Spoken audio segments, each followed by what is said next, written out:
Good evening guys and welcome to this session.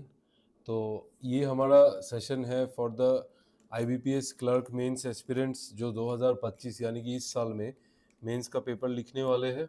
तो मैं आप लोगों के लिए ये इस नए सेशन में जो 2024 का जो मेंस का क्वांट का पेपर था वो कम्प्लीटली सॉल्व आपको प्रोवाइड करने वाला हूँ विद द एग्जैक्ट क्वेश्चंस जो लास्ट ईयर पूछे गए थे, किस तरीके के क्वेश्चंस आए थे, कितने डीआई आए थे, वन लाइनर्स क्या क्या थे, एरिथमेटिक डायरेक्ट कितने क्वेश्चन आए हैं, क्या क्या क्वेश्चन आए हैं। तो वो सब हम लोग अभी इस वक्त इस 2 से ढाई घंटे की वीडियो में डिस्कस करने वाले हैं। और ये एक रिकॉर्डेड सेशन रहने वाला है जो मैं प्राइवेटली कंडक्ट करके रिकॉर्ड करवा रहा हूँ। तो आप हर सवाल को देखने के बाद आप एक प्रैक्टिस रखिए कि आप उस सवाल को स्टॉप करके देन एंड देयर उसको वहाँ पे ही ट्राई करिए। और आप ये मेक श्योर करने को ट्राई कीजिए कि मैं सॉल्व करने से पहले आप एक सॉल्यूशन ऑलरेडी तैयार कर ले जिससे आपका ही बेनिफिट हो। ठीक है, फिर आप मेरा सॉल्यूशन देखेंगे तो अगर आपको शॉर्ट वगैरह करना हो तो वहाँ से आप देख सकते हैं, but it is always advisable in maths to do your own solution before me solving the question. ठीक है, ओके, तो चलो स्टार्ट करते हैं। पहला सवाल देखते हैं विदाउट एनी डिले। सारे के सारे सवाल उड़ा डालेंगे, सारे के सारे सवाल हम सॉल्व कर डालेंगे। ठीक है, just a minute. Okay guys, तो चलो स्टार्ट करते हैं। Mic and all everything is set without any delay. 2024 IBPS clerk mains का paper, let's begin the paper. ये पहला सवाल है, आप इसको पॉज कीजिए और ट्राई कीजिए सॉल्व करने को।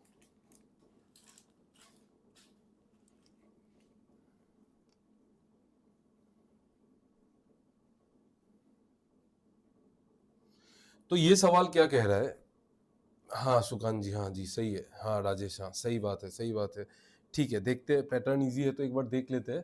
पहले एक गैप है जिसको हमने नाम दिया है x, फिर 168 है, फिर 172 है, फिर 145 है, फिर दो गैप है जो y और एक है गैप है जो z कहते हैं। ठीक है, तो नंबर्स काफी करीब करीब है तो हम डिफरेंस ही देख लेते हैं। +4 यहाँ पे हो रहा है -27। ठीक है, तो ये देख के तो मुझे लग रहा है कि प्लस माइनस है तो यहाँ पे प्लस होगा और यहाँ पे भी माइनस होगा, यहाँ पे माइनस आया होगा। 4 जो है वो 2 का स्क्वायर है और ये 3 का क्यूब है। तो क्या पता ये 1 का क्यूब हो, 1 क्यूब 2 स्क्वायर 3 क्यूब, यहाँ पे 4 स्क्वायर हो यानी कि 4 स्क्वायर यानी कि +16 हो, यहाँ पे माइनस का 5 क्यूब हो यानी कि -125। तो देख लेते हैं ये पैटर्न अगर बन जाता है तो -1 होना चाहिए ना यहाँ पे, -1, तो ये हो जाएगा 169। 169 ठीक है, x हो जाएगा 169। ओके, ये हो गया x। y हो जाएगा आपका 145 + 16 दैट इज 161, तो 161 हो गया आपका y। z हो जाएगा 161 - 125 दैट इज 36, ये हो जाएगा आपका z। तो सही है, 1 cube 2 square 3 cube 4 square 5 cube plus minus. ठीक है, तो यहाँ पे बोल रहा है कि find the 8th term of the series, first term, second term, third term, fourth term, fifth term, six term. 7 term जो होगा -5 क्यूब तो +6 स्क्वायर होगा, +6 स्क्वायर यानी कि 36 + 36, तो ये हो जाएगा 72। तो अगला टर्म जो होगा वो हो जाएगा 36 के बाद 72। क्या ऐड हो गया बोलो सर? +6 square, +6 square. ठीक है, नेक्स्ट हो जाएगा -7 क्यूब यानी कि 72 - 343। तो 343 - 72 अगर मैं करूँ तो आपका तो डायरेक्ट आएगा ये 271 माइनस, तो ये आपका आंसर है -271 is the 8th term of the series. बेहद आसान सवाल है, बेहद आसान सवाल है, कुछ भी दिक्कत नहीं है।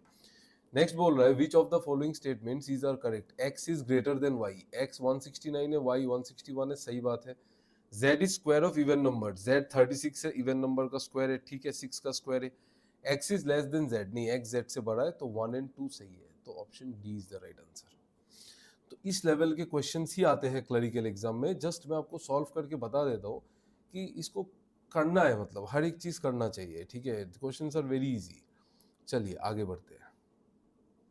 Find the sum of y and z। y का वैल्यू कितना था? 161 36, तो 161 में 36 जोड़ूंगा तो 197 आ जाएगा, बेहद आराम से, प्यार से, कुछ भी नहीं था। ठीक है, ये क्वेश्चन देखिए। मैंने डीआईस को बाद में रखा है। डीआईस जो है कुछ कुछ केसलेट बीच में हो भी सकता है, लेकिन डीआई जो है वो बाद में रखा है ताकि वो एक ही साथ सॉल्व हो जाए। ठीक है, okay.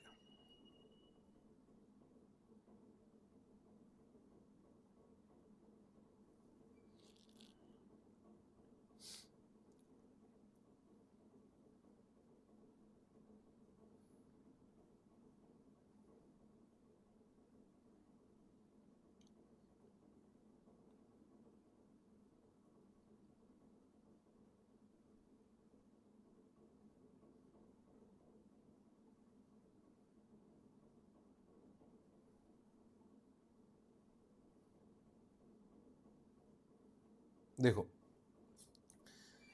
a man invested 5,000 in a scheme which offered simple interest at 12% per annum for T years. ठीक है, ठीक है। And he invested an amount which is equal to double of the interest received from the first scheme. मतलब उसने पहले 5,000 रुपए invest किया, 12% per annum interest T years के लिए, कितना है मुझे नहीं पता। And he invested an amount which is equal to double, मतलब यहां से जो इंटरेस्ट मिला उसका डबल इन्वेस्ट किया स्कीम में 15% per annum for 5 years। If if the amount receive from the second scheme is इतना, अमाउंट रिसीव बता रहा है। अभी देखो उसने जो इन्वेस्ट किया वो हम निकाल पाएंगे। वो जो उसने सेकेंड स्कीम में जो इन्वेस्ट किया, जो अमाउंट इन्वेस्ट किया था, वो पहला वाला स्कीम का इंटरेस्ट के डबल है। तो पहले वो निकाल लेते। देखो 15% पर एनम करके 5 साल में आप बताओगे कि सिंपल इंटरेस्ट में 75% का इंटरेस्ट मिलेगा, लेकिन आपको अमाउंट 6300 है, तो अमाउंट 175% ऑफ प्रिंसिपल हो जाएगा। 175% ऑफ प्रिंसिपल हो जाएगा अमाउंट, क्योंकि इंटरेस्ट 75% है, तो अमाउंट 175% ऑफ प्रिंसिपल बराबर 6300।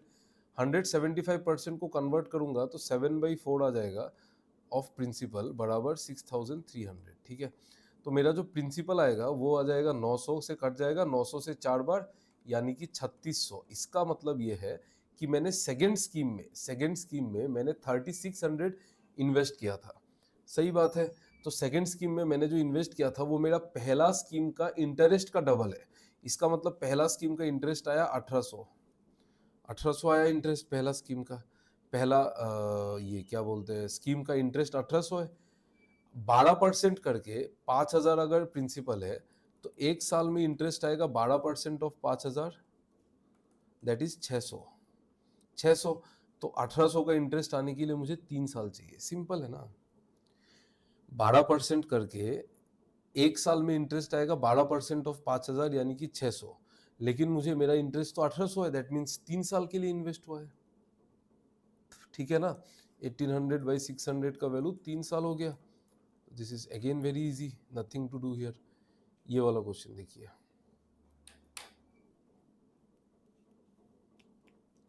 करिए मेरे भाई, करिए करिए। जिसने किया वही सिकंदर मेरे भाई।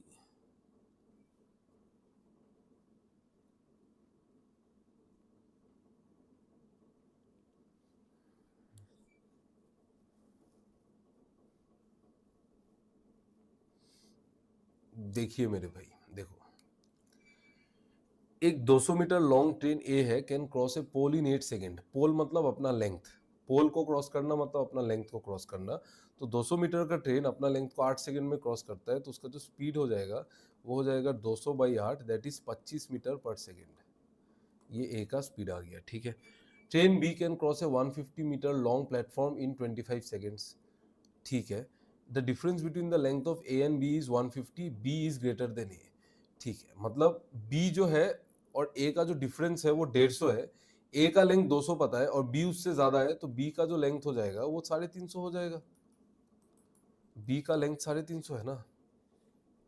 बी का लेंथ 350 है क्योंकि उससे 150 ज्यादा है, सिंपल बात है।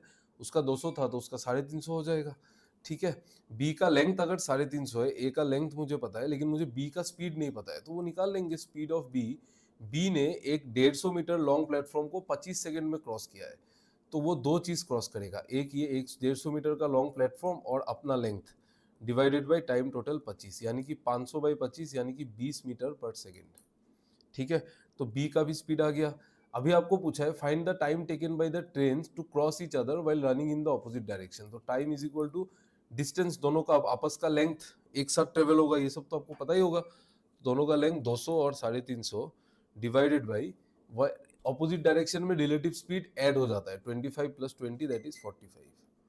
तो ये हो जाएगा आपका 550 बाई 45, यानी कि मैं अगर 5 से काटूंगा तो आपका हो जाएगा सॉरी सॉरी सॉरी सॉरी 5 से काटूंगा तो 110 और यहाँ पे 9, तो 110 बाई 9 सेकेंड। ये आपका आंसर है ऑप्शन ई। बहुत आसान है ना, बहुत ही आसान सवाल, बहुत ही आसान सवाल। ठीक है, ये वाला सवाल देखिए, फिर से नंबर सीरीज मेरे भाइयों भाइयों बहनों, इसको बना लो।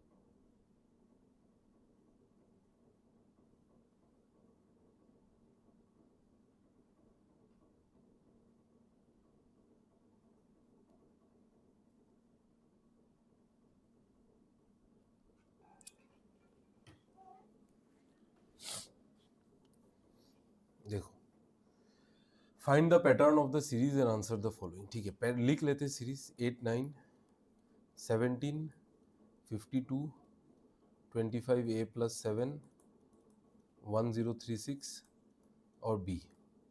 तो मैं यहाँ पे 25 a प्लस 7 वगैरह नहीं लिख के गैप दे देता हूँ मैं। ठीक है, पैटर्न बहुत आसान है, देख के ही समझ में आ रहा है। ये इंटू 1 प्लस 1, ये इंटू 2 माइनस 1, ये इंटू 3 प्लस 1, तो ये हो जाएगा इंटू 4 माइनस 1, 1 2 3 4, सिंपल है। Into 1 plus 1 into 2 minus 1 into 3 51 plus 1 into 4 minus 1 हो जाएगा। तो 52 इंटू 4 होता है आपका 50, 208, 208 माइनस 1 होगा 207, यानी कि 25a प्लस 7 इसका वैल्यू 207 है। अगर मैं कैलकुलेट करूं तो 25a का वैल्यू आ जाएगा, 7 उधर जाएगा तो 200, तो आप चुपचाप बता दोगे कि a का वैल्यू 8 है। ठीक है, तो a का वैल्यू आ चुका है 8। ठीक है, तो यहाँ पे हो जाएगा इंटू 5 प्लस 1, यहाँ पे हो जाएगा इंटू 6 माइनस 1। तो ये कैलकुलेट करने का देखने का ज़रूरत नहीं है, ये होना ही है। ये देख लो, इंटू 6 माइनस 1 वाला देख लो, क्योंकि b का वैल्यू आ जाएगा। b का वैल्यू ऐसे ही आएगा ना, into into 1 plus 1 into 2 minus 1 into 3 plus 1 into 4 minus 1 into 5 plus 1 into 6 minus 1। तो 1036 इंटू 6 अगर मैं करूँ तो 1000 इंटू 6 तो 6000 हो जाता है, और 36 इंटू 6 होता है 216, तो ये हो जाता है 6216। 6216 में एक माइनस करूंगा तो 6215 आएगा अपने पास। 6215 अपना वैल्यू है बी का। ठीक है, सही है। ठीक है, तो ए निकल गया मेरा 8 और बी निकल गया आपका 6215। 6215, तो इसको मैं यहाँ पे टिक कर देता हूँ, ये वैल्यू ऑफ बी भी पूछा था। पहला बोल रहा है कि b बाई 113 प्लस ए, यानी कि 6215 बाई 113, 113 से डिवाइड करना है। ठीक है, करते। 113 से अगर मैं 5 बार काटूंगा तो 500 565 आ जाएगा, 565 आ जाएगा, बचेगा 35 और 21 यानी कि 56, 565, तो वो फिर 5 बार ही चला जाएगा जी। तो 55 आ रहा है, तो 55 प्लस ए, 55 प्लस ए कितना है, ए है आपका 8, इज ग्रेटर देन 67, ये तो 63 आ रहा है। It is not greater than 67, गलत गलत गलत। ठीक है, सिंपल सिंपल सवाल है। ठीक है, मैंने कैलकुलेट किया, आप कैलकुलेट कर लो b बाई 113। नेक्स्ट बोल रहा है रूट अंडर b प्लस 26, यानी कि रूट अंडर 6215 प्लस 26, ये कितना हो गया आपका, ये हो गया आपका 62, ये हो गया आपका 6241। वेट, मैं इसको मिटा देता हूँ, यहाँ पे काफ़ी गंदगी हो रहा है। तो b का वैल्यू 6215 है, a का वैल्यू 8 है। ठीक है, b का वैल्यू 6215 है, a का वैल्यू 8 है। ठीक है, तो आपको बोला है b प्लस 26, यानी कि 6215 प्लस 26 होगा आपका 6241, ठीक है। 6241 79 का स्क्वायर है कि नहीं, सो 79 का स्क्वायर निकाल के देख लेते हैं। 79 ये 50 से कितना ज्यादा है, बेस मेथड आपको पता होगा, 50 से कितना ज्यादा है, आप बोलोगे सर 29 ज्यादा है, तो 29 का स्क्वायर होता है आपका 841, तो 41 निकाल लिया, 8 को कैरी दे दिया। 29 ज्यादा है, 25 में 29 ज्वाइन कर दो, 25 में 29 ऐड करने से कितना होता है 54, और 8 कैरी था तो 62। बात आपने बिल्कुल सही बोला है मास्टर जी, बिल्कुल सही बात है कि अंडर रूट बी प्लस 26 79 ही है, 79 का स्क्वायर 6241 ही है, ठीक है। ए जो है 8 is completely divisible by the first term of series 1, yes 8 से कंप्लीटली डिविजिबल है, तो 2 एंड 3 बिल्कुल सही है। इसका आंसर है none of these, is are correct, none of these. 2 and 3 answer है इसका, पहला वाला गलत है, 2 एंड 3 सही है, 2 एंड 3 ऑप्शन में है नहीं। ठीक है सर, ओके बॉस, चलो चलो आगे। a plus 5 is the first term of series 2, a plus 5, a का वैल्यू 8 था, a plus 5 13, which follows the same pattern as series 1, then find the fourth term of series 2। Same pattern एक बार देख लेते हैं, pattern into 1 plus 1 into 2 minus 1, यही pattern है ना, ठीक है।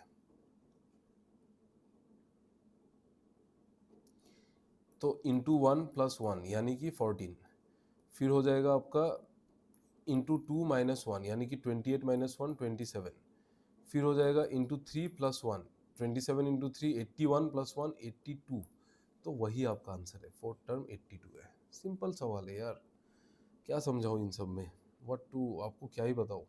ये क्वेश्चन देखिए,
देखो सवाल को एक बार पढ़ लेते हैं। P can complete 50% of work in 4 days, मतलब आधा काम को 4 दिन में करता है, तो यानी कि पूरा काम P 8 दिन में कर लेगा, श्योर बात है। And P and R started the work together, after 2 days they left and Q joined the work, Q completed the remaining work in 3 days, ठीक है। if the time taken by Q to complete the whole work is 4 days more than P, मतलब Q को लगता है actually P से 4 दिन ज्यादा, यानी कि 12 दिन, 12 दिन, ठीक है भाई, ठीक है, ठीक है। तो आपको बोला है कि आर जो है वो पूरा काम कितने दिन में करेगा। देखो मैं यहाँ पे वर्क नहीं निकाल के क्वेश्चन को बनाने को ट्राई करूंगा और मैं बना दूंगा। इसमें वर्क निकाल के आप टाइम वेस्ट मत करो, वर्क निकाल के भी कर सकते हैं, बट मैं आपको बताता हूँ कैसे करेंगे। यहाँ पे इंफॉर्मेशन ये गिवन है कि पी ने 8 दिन में पूरा काम कर सकता है, क्यू 12 दिन में कर सकता है। यहाँ पे बोला है whole work is time taken to complete is 4 days more than that of P, ठीक है। आर अकेले कितने दिन में करेगा। अभी एक्चुअली हुआ क्या, हुआ ये कि पी एन आर ने काम को साथ में शुरू किया, पी और आर ने शुरू किया साथ में, 2 दिन के बाद दोनों चले गए, तो मतलब इन्होंने 2 दिन काम किया है, ठीक है। उसके बाद दे चले गए, Q join the work, Q ने बाकी काम को 3 दिन में किया है, ठीक है, क्यू ने 3 दिन में किया, ठीक है। ये मेरा एक्चुअल सिनेरियो है जो ये एक्चुअल में हुआ है। और ये क्या है, ये कब कितने दिन में कर सकते हैं। अभी बात ये है कि क्यू जो है वो 12 दिन में पूरा काम को कर सकता है, लेकिन क्यू ने तो 3 दिन ही काम किया है। 12 दिन में अगर पूरा काम को कर सकता है तो 3 दिन में क्यू ने 3/12 यानी कि 1/4 यानी कि 25% काम इस पे क्यू ने किया है। क्यू ने किया है। आप बोलोगे सर पी ने कितना किया, तो पी ने भी 2 दिन काम किया है। पी 8 दिन में पूरे काम को निपटा सकता है भाई। तो 2 दिन में पी ने कितना किया होगा, 2/8 यानी कि 1/4 यानी कि 25%। यानी कि इसमें पी ने भी 25% काम किया। तो पी ने 25%, क्यू ने 25%, यानी कि जो बाकी 50% काम है ना, वो आर ने 2 दिन में किया है। तो आर अगर 50% काम को 2 दिन में कर रहा है तो आर पूरे काम को 4 दिन में करेगा मेरे भाई, 4 दिन में कर लेगा। वर्बली हम ऐसे क्वेश्चंस को उड़ा सकते हैं। बात समझ में आ गई। बात यह है कि P जो है वो 50% काम को 4 दिन में करता है, तो मेरे को पता चल गया कि वो पूरा काम को 8 दिन में कर लेगा। P पूरे काम को 8 दिन में कर लेगा। अभी बात यह है कि काम शुरू हुआ तो P और R ने शुरू किया, ठीक है, 2 दिन काम किया साथ में, फिर उसके 2 दिन के बाद चले गए और Q ने बाकी काम को 3 दिन में किया, ठीक है। Q अगर if the time taken by Q to complete the whole work is 4 days more than, तो Q 12 दिन लेता है। Q ने इसमें काम किया है 3 दिन, 12 दिन में पूरा काम कर सकता है, तो 3 दिन में 1/4 कर लेगा, यानी कि 25% कर लेगा। ये Q ने किया है। और P ने 2 दिन काम किया है।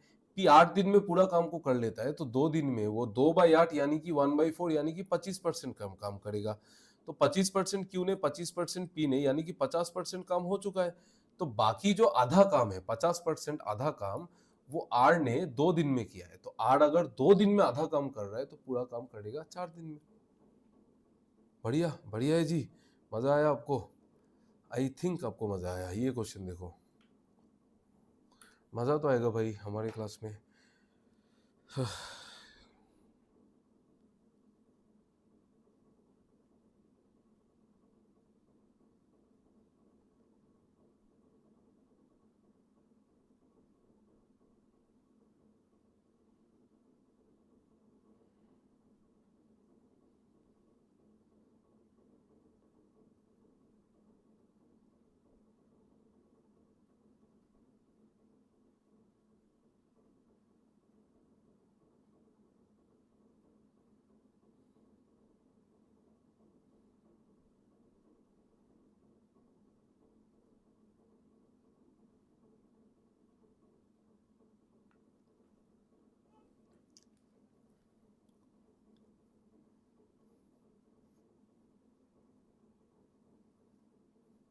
देखो, सवाल को आप ट्राई कीजिए, पहले पॉज करके ट्राई कीजिए, फिर देखते हैं।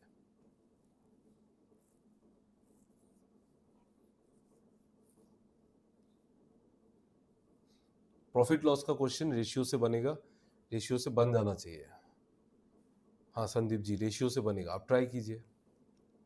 बनना ही है रेशियो से। प्रॉफिट लॉस का क्वेश्चन हमने आज तक 1 या 2 सवाल है जो हमने रेशियो से नहीं बनाया होगा। ऑलमोस्ट 90 to 99 98% क्वेश्चंस रेशियो से बन जाता है। इसमें देखो क्या बोल रहा है, profit earned while selling 2 diamonds, profit earned by selling 2 diamonds is the same as the cost price of 4 diamonds, is same as cost price of 4 diamonds. मतलब 2 डायमंड में जो प्रॉफिट होता है वो 4 डायमंड का कॉस्ट प्राइस के बराबर है। तो मैं यहाँ से बता सकता हूँ कि प्रॉफिट और कॉस्ट प्राइस का जो रेशियो है, प्रॉफिट और कॉस्ट प्राइस का जो रेशियो है वो 2 और 1 का है, 2 और 1 का, क्योंकि ये 1 2 जा 2 2 जा 4। तो प्रॉफिट और सीपी का जो रेशियो है वो 2 और 1 का है, यानी कि सीपी अगर 1 है ना तो प्रॉफिट 2 है भाई, तो एसपी कितना है, 3 होगा, 3 होगा। सीपी 1 है तो प्रॉफिट 2 है तो एसपी 3 होगा, ठीक है। आपको बोला है कि if the ratio between the mark price and selling price is 6:5, ठीक है। तो मैं एक काम करता हूँ, इसको मैं अभी ऐसे नहीं रखता हूँ, इसको बाद में देखेंगे, ठीक है। अभी आपको बोला है कि ratio between the mark price and selling price of the diamond 6:5, ठीक है। यानी कि मार्क प्राइस अगर 6 है तो सेलिंग प्राइस कितना है, 5, ठीक है, ओके। तो आपको बोला है कि प्रॉफिट अगर 2 है तो सीपी 1 होना चाहिए, ठीक है। इसका मतलब यहां से, जस्ट ए मिनट, हाँ, यहां से मुझे क्या मिला था, यहां से मुझे ये मिला था कि सीपी अगर 1 होगा तो उसमें प्रॉफिट 2 होगा तो सेलिंग प्राइस हो जाएगा भाई कितना, 3। पहले मुझे ये मिला था कि प्रॉफिट अगर 2 होगा तो कॉस्ट प्राइस 1 होगा, मतलब कॉस्ट प्राइस अगर 1 होगा तो प्रॉफिट 2 होगा, तो तो सेलिंग प्राइस होगा 3, लेकिन सेलिंग प्राइस यहाँ पे 5 है, तो मैं 5 और 3 को बैलेंस कर देता हूँ, इसको मैं 5 से मल्टीप्लाई कर देता हूँ, इसको भी 5 से कर देता हूँ।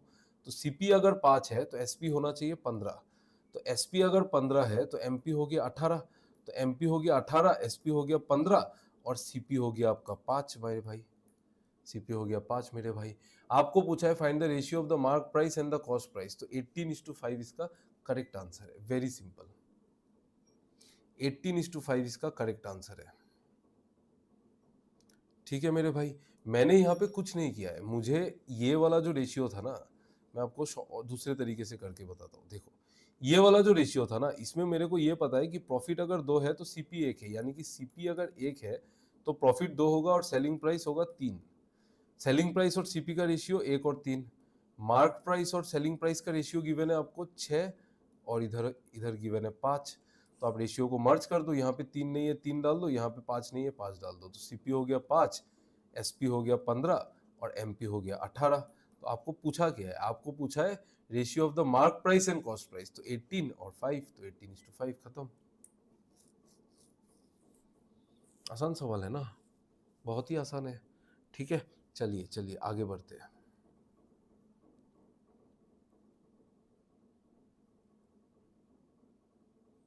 ये वाला क्वेश्चन देखिए,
देखिए सवाल करिए सवाल करिए सवाल करिए भाई मेरे। यहाँ पे बोल रहा है the time taken by a boat to cover d kilometre downstream is 4 hours more than the time taken by the boat to cover d-16 kilometre upstream. देखेंगे the ratio of the speed of boat in still water to the speed of the current, मतलब boat और water का जो ratio है, speed of boat in still water by speed of current 9 और 2 का ratio है। ठीक है, if the time taken by the boat to cover 176 kilometre downstream is 8 hours. ठीक है, तो डाउनस्ट्रीम में 176 किलोमीटर 8 घंटे में करता है, तो डाउनस्ट्रीम का जो स्पीड होगा, डाउनस्ट्रीम का जो स्पीड होगा that is B plus W, 9 और 2 11 यूनिट, 11 यूनिट का जो वैल्यू होगा वो हो जाएगा डिस्टेंस बाई टाइम, यानी कि 22। तो 11 यूनिट अगर 22 है तो एक यूनिट हो जाएगा 2, यानी कि बोट का स्पीड हो गया 18, पानी का स्पीड हो गया 4।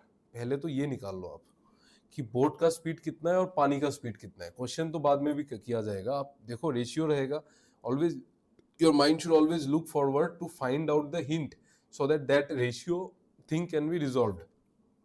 सबसे पहला बात तो ये है। तो हमने पहले ये किया कि हमको पता था कि बोट और वाटर यानी कि कोई करंट वाटर जो भी बोलो, बोट और वाटर का जो रेशियो है 9:2 है, और मुझे पता था कि डाउनस्ट्रीम में जो स्पीड है जो कि बोट प्लस वाटर होता है, तो 9:2 11 हो गया, तो 11 यूनिट का value distance by time equals to 22 होता है, तो 1 यूनिट का वैल्यू 2 आ गया। ठीक है, पहले हमने ये कर लिया, 1 यूनिट आ गया 2, तो बोट का स्पीड पानी का स्पीड अलग अलग आ गया। Time taken by the boat to cover D kilometre downstream is 4 hours more. Downstream में टाइम, ठीक है कोई बात नहीं, सेम डिस्टेंस तो नहीं है, तो डी किलोमीटर डाउनस्ट्रीम में टाइम कितना लगेगा, डी बाई डाउनस्ट्रीम का स्पीड कितना है 22 माइनस इसमें कितना टाइम लगेगा, डी माइनस 116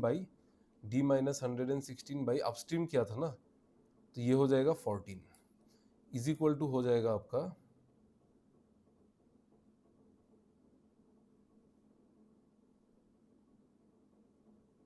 4 आवर्स। ठीक है, तो डी किलोमीटर डाउनस्ट्रीम में 4 घंटा ज्यादा लगा है then the time to travel D. ठीक है, ठीक है, तो मैं पहले इसको जो करना है वो कर लेता हूँ, D by 22 minus D by 14 plus 116 by 14 is equal to 4।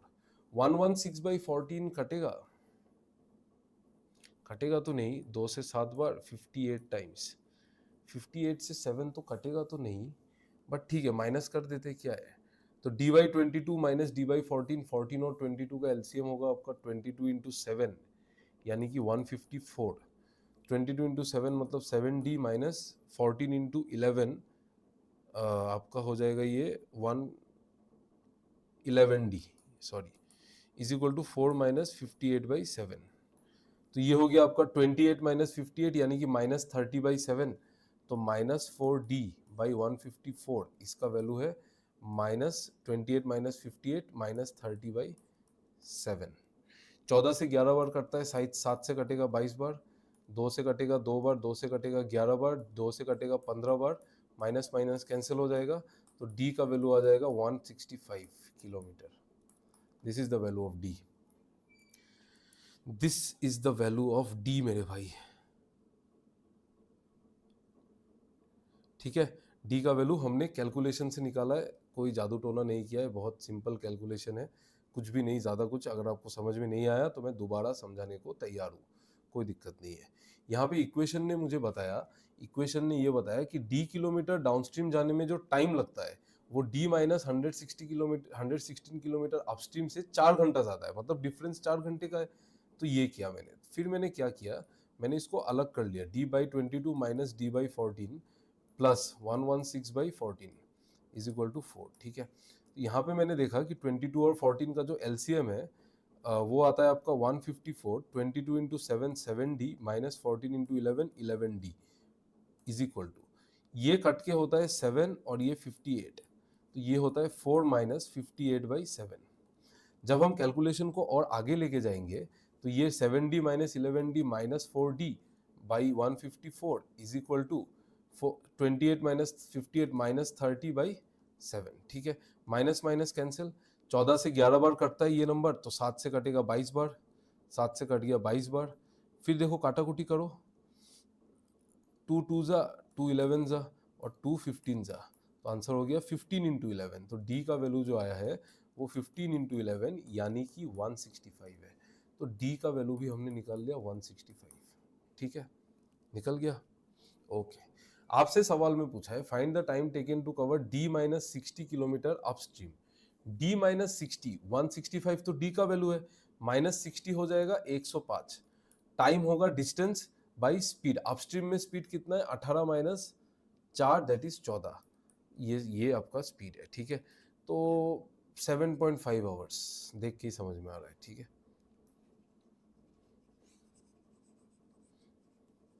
तो आप 7 से काट लो इसको, आप 7 से काट लो, 105/14 आया ना, अब 7 से काट लो, 7 से 15 बार, 7 से जाएगा 2 बार, तो 15/2 यानी कि 7.5 आवर्स। ठीक है, सिंपल है ना। ओके, चलिए चलिए भाई, चलिए भाई मेरे, हाँ सर, हाँ सर, लेट हो रहा है। ठीक है, ये वाला क्वेश्चन करो।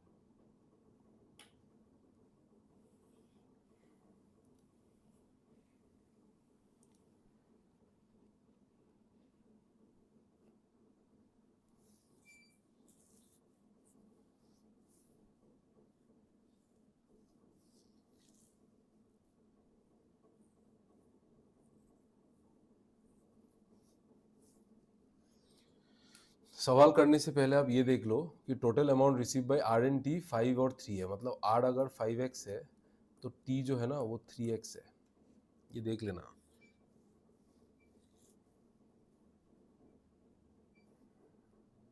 ठीक, एटम लो, सवाल में एटम लो, इजी सवाल है, एटम लोगे तो बन जाएगा।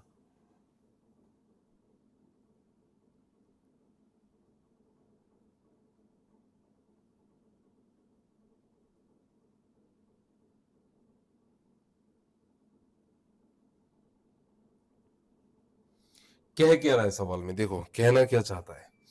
Rupees X is distributed among P Q R S and T, total amount receive by P and Q together, P plus Q is 500 more than that of R, मतलब R plus 500, यानी कि ये है आपका 5x प्लस 500, ये हो गया आपका p प्लस क्यू।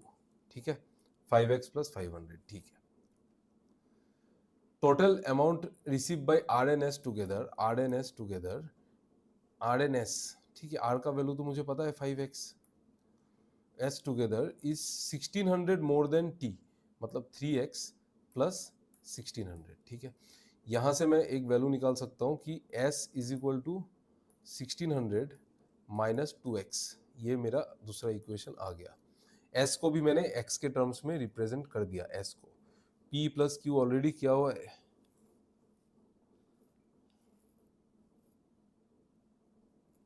ठीक है, और भी है, और भी है, अभी तो नहीं बनेगा। 5s देखो यहाँ पे बोला है कि amount receive by R and S, R का तो 5x है, 5x plus S is 1600 more than T, T 3x plus 1600, उधर चला गया तो 1600 माइनस 2x हो गया है s का वैल्यू। ठीक है, if the total amount receive bye s is 1600 more than that of 600 more than that of t, s ने जो s को जो मिला वो t प्लस 600 है बोल रहा है, t तो 3x है, दैट मीन्स 3x प्लस 600 है s का अमाउंट, लेकिन s का अमाउंट तो मुझे ये मिला था, तो इक्वेट कर दो, 1600 माइनस 2x बराबर 3x plus 600।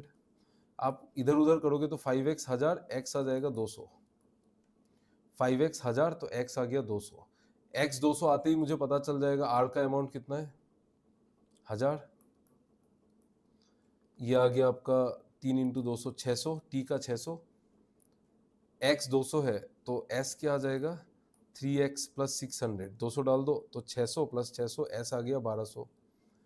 p plus Q, p plus Q, p और q का इंडिविजुअली नहीं आएगा बट जरूरत भी नहीं है, p प्लस क्यू आएगा 5x प्लस 500, यानी कि 5x, x का वैल्यू 200 है तो 5 इंटू 200 1000 प्लस 500 1500, ये आ गया।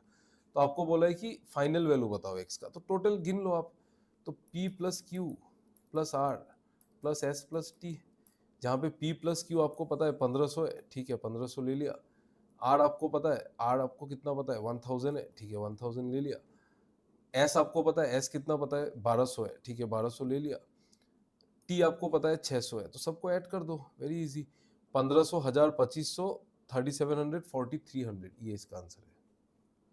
सिंपल है, बच्चों वाला क्वेश्चन पूछा है, ये सब बच्चों वाला क्वेश्चन है, इसमें कुछ भी नहीं है। ठीक है, चलिए आगे बढ़ते हैं, ये सवाल देखिए।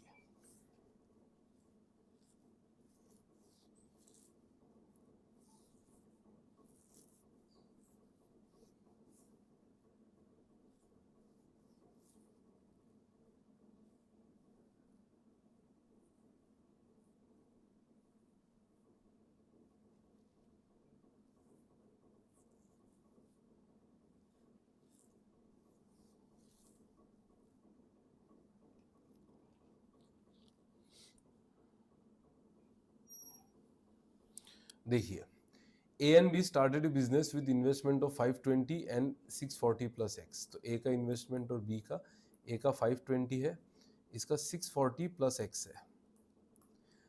आफ्टर 6 मंथ्स, 6 महीने बाद बी ने क्या किया, उसने 2x माइनस 40 रुपीज निकाल दिया। तो देखो यहाँ पे मैं आपको एक चीज बोलना चाहता हूँ, जो टाइम है ना, उसको ए का टाइम को आप 12 डालोगे, फिर रेशियो दोगे, बी का टाइम को आप 6 डालोगे, फिर बाकी आप 6 मंथ्स के लिए डालोगे, तो 12, 6 और 6 को मैं डायरेक्ट 2, 1 और 1 ले लेता हूँ, तब मेरे लिए थोड़ा आसान होगा। मुझे 12, 6 और 6, क्योंकि वो 6 महीने तक कुछ अमाउंट था, अगला 6 महीने तक दूसरा अमाउंट है। तो 640 प्लस एक्स इंटू 6 प्लस जो बचेगा, बचेगा कितना, 640 प्लस एक्स था, निकाल कितना दिया है, 2x माइनस 40, मतलब minus 2x minus minus plus 40, तो ये हो जाएगा 680 माइनस एक्स, इतना है, 680 माइनस एक्स है। तो अभी 680 माइनस एक्स जो अमाउंट बचा है ना, वो तो 6 महीने के लिए इन्वेस्टेड है ना। तो वही मैं बोल रहा हूँ कि यहाँ पे 12 डालो, यहाँ पे 6 डालो, तो 12 6 तो कॉमन होके कैंसिल हो जाएगा, तो 2 ही बचेगा ना, 2 1 1 ही बचेगा, 2 1 1 बचेगा ना भाई, सिंपल है।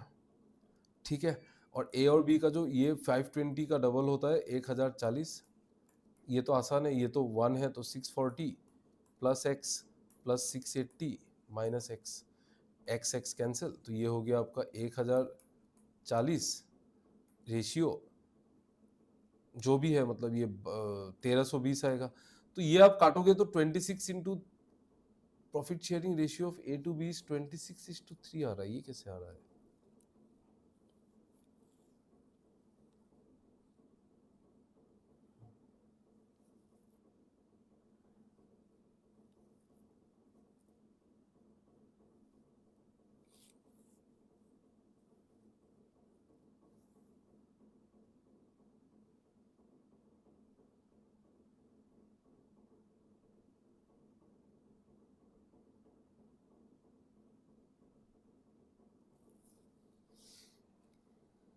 सिक्स मंथ्स में बी ने निकाल दिया ना, तो 640 प्लस एक्स से शुरू किया था,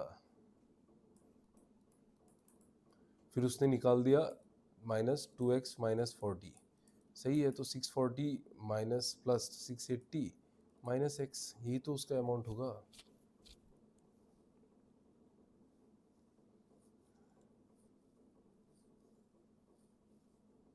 सही तो है,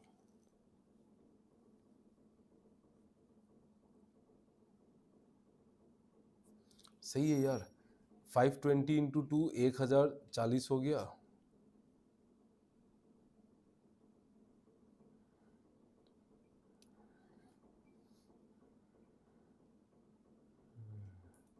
रेशियो काटूंगा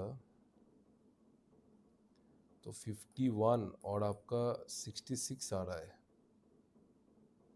26:3 तो आ ही नहीं रहा है।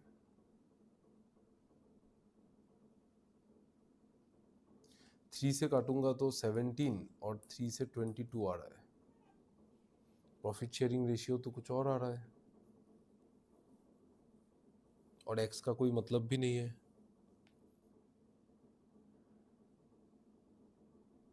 कुछ तो गड़बड़ है इस सवाल में। बाय द वे एक्स इसमें आ नहीं सकता है, एक्स तो कांट बी डिटरमाइंड होगा क्योंकि एक्स तो कट गया था। बट प्रॉफिट शेयरिंग रेशियो इस सवाल में गलत है। प्रॉफिट शेयरिंग रेशियो कैसे दे सकते हो आप, जब प्रॉफिट शेयरिंग रेशियो हम खुद निकाल रहे हैं, तो आप नहीं दे सकते ना मेरे भाई, गलत है। ठीक है, वैसे इसका आंसर कांट बी डिटरमाइंड है, आंसर नहीं आ सकता है, बट ठीक है, चलो ये क्वेश्चन देखो, please please have a look.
देखो,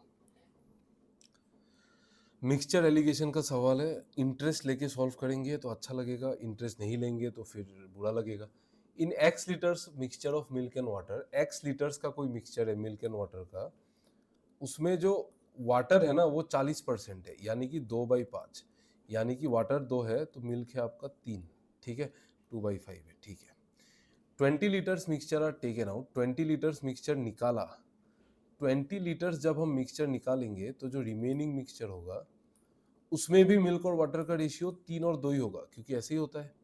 and x/2 liters of milk are added in the mixture, then the ratio of milk to water becomes 43:12.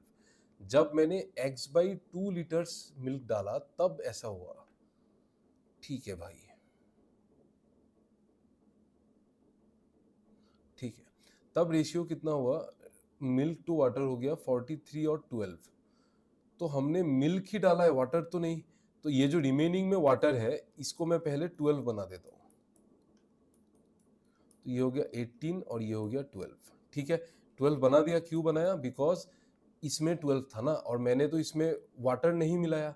आपने x/2 लीटर्स रिमेनिंग मिक्सचर जो बना, पहले हमने 20 लीटर्स मिक्सचर निकाला, फिर जो रिमेनिंग मिक्सचर बना उसमें मैंने दूध ही मिलाया है, मैंने तो पानी नहीं मिलाया, तो मेरा पानी तो बराबर होना चाहिए, 18-12, यहाँ पे भी ये 12 होना चाहिए, तो 43 और ये हो गया 12, हो गया, सही बात है, ठीक है। इसका मतलब अभी देखो बात ये है कि हमने जो यहाँ पे जो मिलाया है ना वो 25 यूनिट है। आपको समझ में आ रहा है, ये जो 25 यूनिट x/2 लीटर्स मिलाया ना, तो 25 यूनिट का जो वैल्यू है जो हमने मिलाया, 18 और 43 में डिफरेंस 25 है ना, तो 25 यूनिट का वैल्यू x/2 है, यानी कि x का जो वैल्यू है ना वो 50 यूनिट है, x का जो वैल्यू है वो 50 यूनिट है। इसका मतलब इनिशियली जो x लीटर्स था वो 50 यूनिट था, तो यहाँ पे 3 और 2, ये जो 5 यूनिट दिख रहा है ना आपको, ये एक्चुअली 50 है, तो ये अगर 50 है इसका मतलब ये 30 है और ये 20 है, ये 30 है और ये 20 है, ये 30 यूनिट, ये 20 यूनिट, फिर बना ये 18 यूनिट और ये 12 यूनिट, ठीक है। तो पहले मेरा था 50 यूनिट क्वांटिटी, रिमेनिंग मिक्सचर में हो गया 30 यूनिट क्वांटिटी, और आपको हमने कितना निकाला 20 यूनिट, लेकिन बोल रहा है 20 लीटर, यानी कि एक यूनिट का वैल्यू 1 लीटर। तो आपको क्या पूछा है, एक्स का वैल्यू बताओ, तो 50 यूनिट का value 50 litre, that's it, that's it. बढ़िया क्वेश्चन है, मैं आपको फिर से बताता हूँ, ये अच्छा क्वेश्चन है, नो डाउट इजी है, बट ठीक है, मतलब कि चलो चलो ठीक है, अच्छा अच्छा क्वेश्चन है, not bad one, not a bad question. मैं आपको बताता हूँ ये मैंने मिलाया कैसे, देखो, और एक बार सुन लो, बिंदास समझ में आ जाएगा। देखो मैं क्या बोल रहा हूँ कि यहाँ पे अगर बात ये है कि ये अगर ये मुझे नहीं पता, ये 3 और 2 है, 3 और 2 है, ठीक है, ये 3-2 रहने दो इसको, ये जो है ये तो 3-2 है मुझे पता है, क्योंकि मैंने पहले मिक्सचर में 3 और 2 था, फिर मैंने 20 लीटर मिक्सचर बाहर निकाला, तो जो बचा रिमेनिंग मिक्सचर में भी 3 और 2 होगा, उसमें हमने x/2 लीटर्स मिल्क डाला है, x/2 लीटर्स हमने मिल्क डाला है, जिससे ratio of milk to water 43:12, water तो नहीं डाला है, तो इस 2 को 12 बना दो, ये 2 अगर 12 हुआ तो 3 हो जाएगा 18, 18 और ये हो जाएगा 12, ठीक है। तो हमने कितना मिलाया 18 से, ये रेशियो कनेक्टेड है अभी, तो हमने कितना मिलाया 25 यूनिट, और 25 यूनिट का वैल्यू है x/2 लीटर्स, ठीक है। तो मतलब x लीटर्स का जो वैल्यू है वो 50 यूनिट है, मतलब x का जो वैल्यू है ना वो 50 यूनिट आना चाहिए। इसका मतलब जो पहले जो क्वांटिटी था वो 3 और 2, ये एक्चुअली 50 यूनिट होना चाहिए, तो मतलब ये 30 हो जाएगा और ये 20 हो जाएगा, तभी तो ये 50 होगा ना, x तो इसका ही क्वांटिटी था ना, यही तो था। तो ये हो गया 30 यूनिट, ये हो गया 20 यूनिट, इसका मतलब पहले 50 यूनिट था और अभी कितना है, आप बोलोगे सर अभी 30 यूनिट है, अभी 30 यूनिट है, ये तो एक ही यूनिट्स है ना, ये सेम है ना, तो 30 यूनिट है, तो हमने 50 से 30 हो गया, मतलब हमने कितना निकाला 20 यूनिट, तो 20 यूनिट का वैल्यू 20 लीटर है, तो एक यूनिट का वैल्यू 1 लीटर है मेरे भाई, तो 50 यूनिट का वैल्यू 50 लीटर है, ठीक है।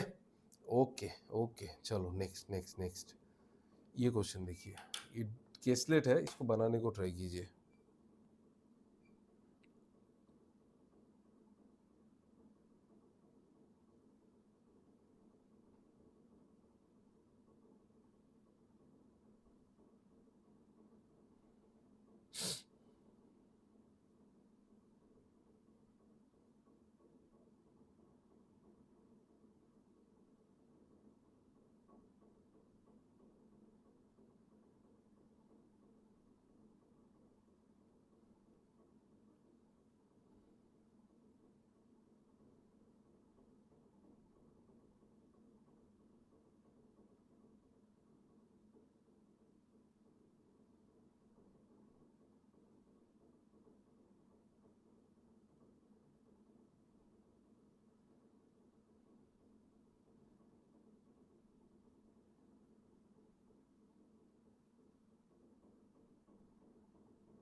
देखो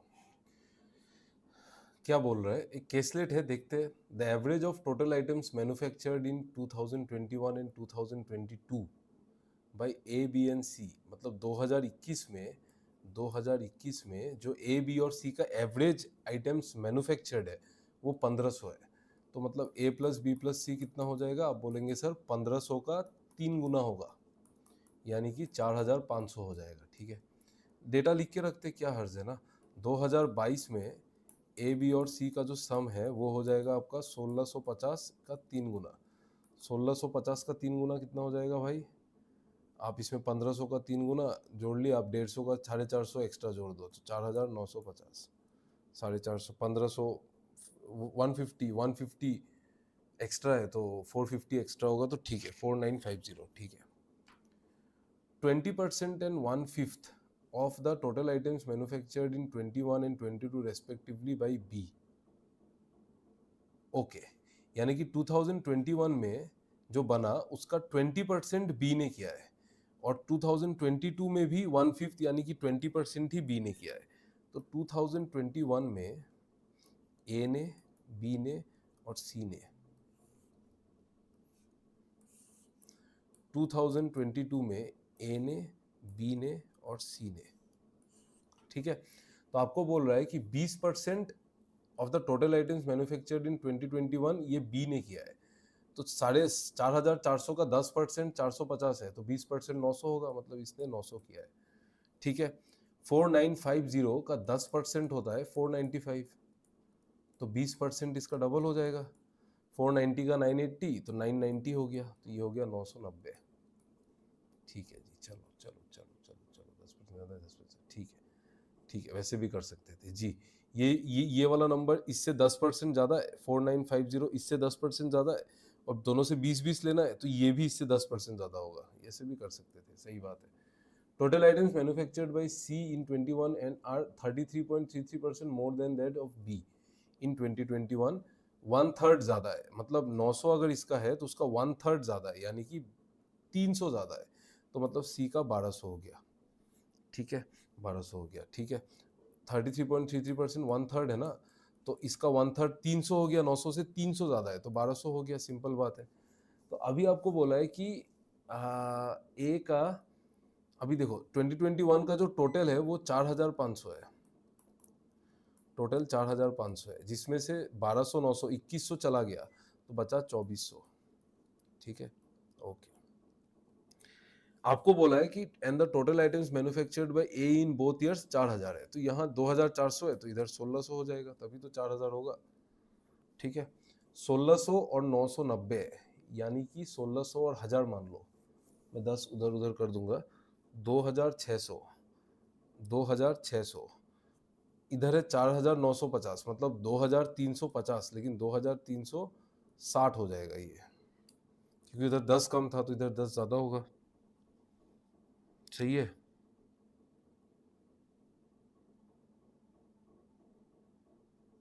सही है, करेक्ट। ठीक है, चलो क्वेश्चंस कर लेते हैं। आप भी, बहुत आसान है यार ये सब, बहुत ही आसान है। आप देखो ये वाला सवाल देखो,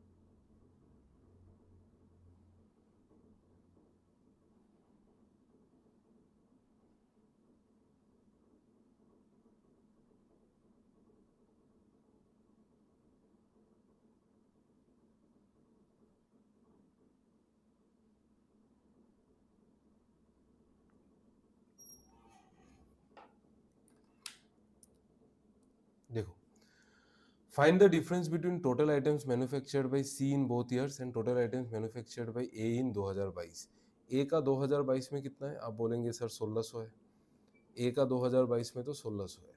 सी का दोनों साल मिला के बताना है, सी का दोनों साल 1200 और 2360, यानी कि ऐड करेंगे तो 3560 आएगा आपके पास, 3560 3560 आ जाएगा मेरे भाई, 3560। ठीक है, तो 1600 और 3600 का जो डिफरेंस है वो 2000 है, 2000 से 40 कम होगा, यानी कि 1960 होगा, 1960। ठीक है ना। चलिए चलिए अगला सवाल देखिए, देख लो ये क्वेश्चन, देख लो एक बार।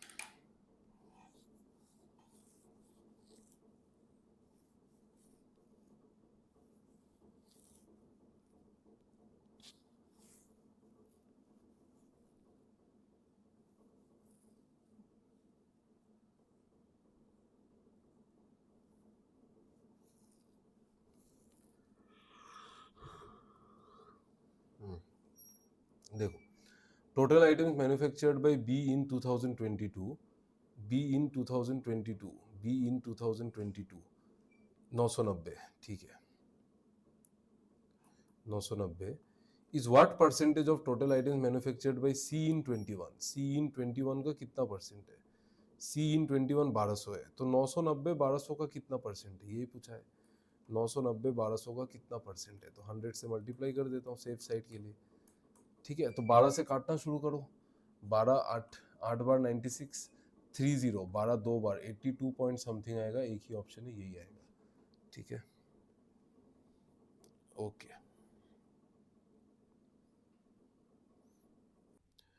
सो गाइज, ये वाला डीआई देखो, ये हमारा अगला डीआई है, इसको सॉल्व करते हैं, केसलेट के फॉर्म में गिवन है हमारा आज का डेटा इंटरप्रिटेशन नेक्स्ट वाला। सो इसको ट्राई कीजिए please, please try to solve it, देखो कहाँ तक हो पाता है।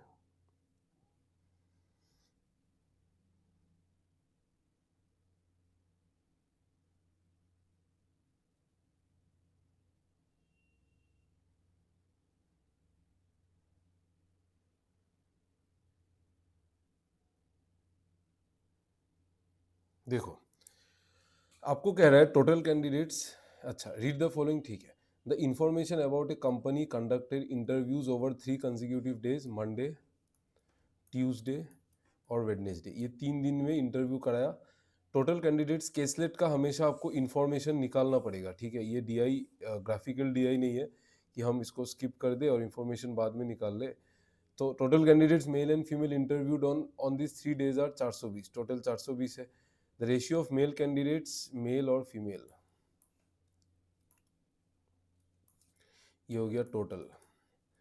Ratio of male candidates interviewed on Monday to female on Tuesday is 4:3, तो ये 4x होगा, तो ये 3x होगा। ठीक है, and the female candidates interviewed on Monday are 10 less than that on Tuesday. On Monday जो है वो female candidates interviewed on Monday 10 less है ट्यूसडे से, 3x माइनस 10। ठीक है, total candidates interviewed on, total candidates male female Tuesday 190, 190 टोटल है, उसमें से फीमेल अगर इतना है तो मेल होगा 190 माइनस 3x।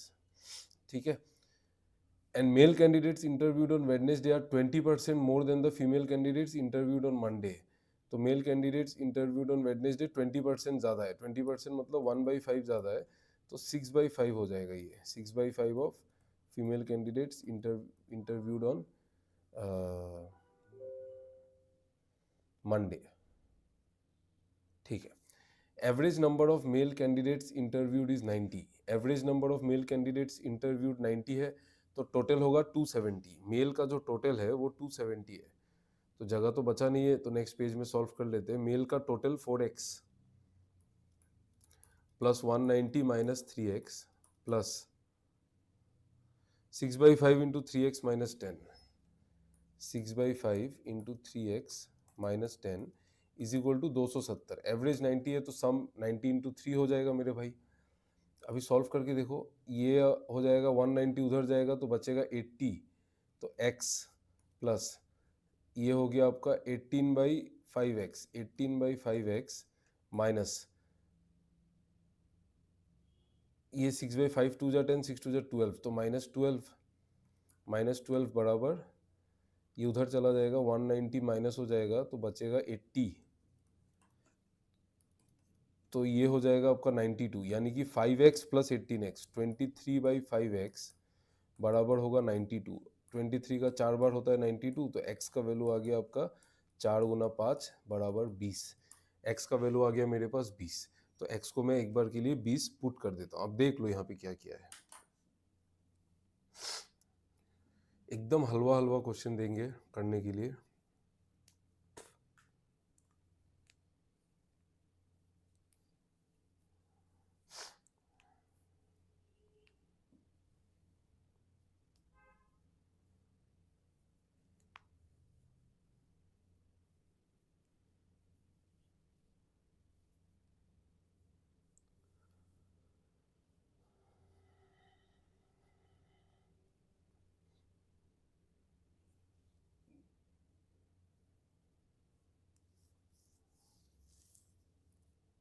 तो x का वैल्यू 20 आ गया, मैं 20 को पुट कर देते हैं एक बार के लिए। मैं यहाँ पे x को 20 पुट कर देता हूँ। 4 इंटू 20 आ गया 80, 3 इंटू 20 60 माइनस 10 50, ये हो गया 130।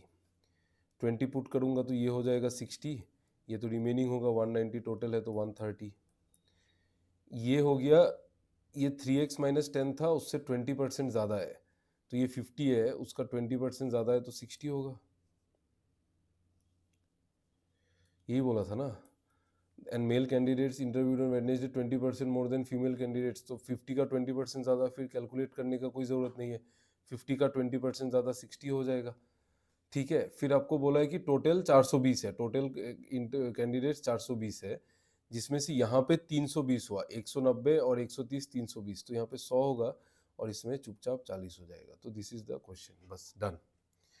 ठीक है, तो अभी आपसे एक रिक्वेस्ट है कि डीआई तो हमने सॉल्व कर लिया मेरे भाई, तो आपको भी कर लेना चाहिए था, बट ठीक है कोई बात नहीं। अगर आपने नहीं भी किया है तो आप इसका इंफॉर्मेशन ले लो मेरे भाई। तो क्वेश्चंस को देखेंगे इसका।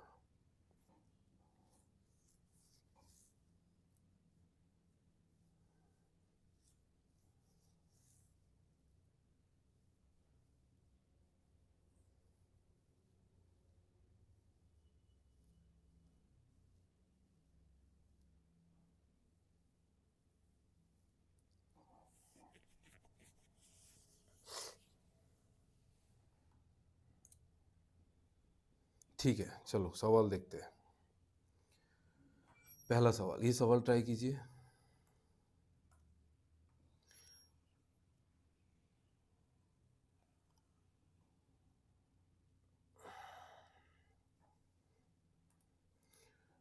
ओके, तो इस पे राम और शरद जी ने आंसर दे दिया है, बट हम देख लेंगे। Find the ratio of the total female candidates interviewed on Wednesday and total male candidates interviewed on Monday. Female Wednesday, male Monday, female Wednesday, female Wednesday, male Monday. तो 40 और 80 यानी कि 1:2 का रेशियो है। चलो वेरी इजी, नेक्स्ट। हाँ जी sir, ऐसा question भी आता है पेपर में, देख लो। ये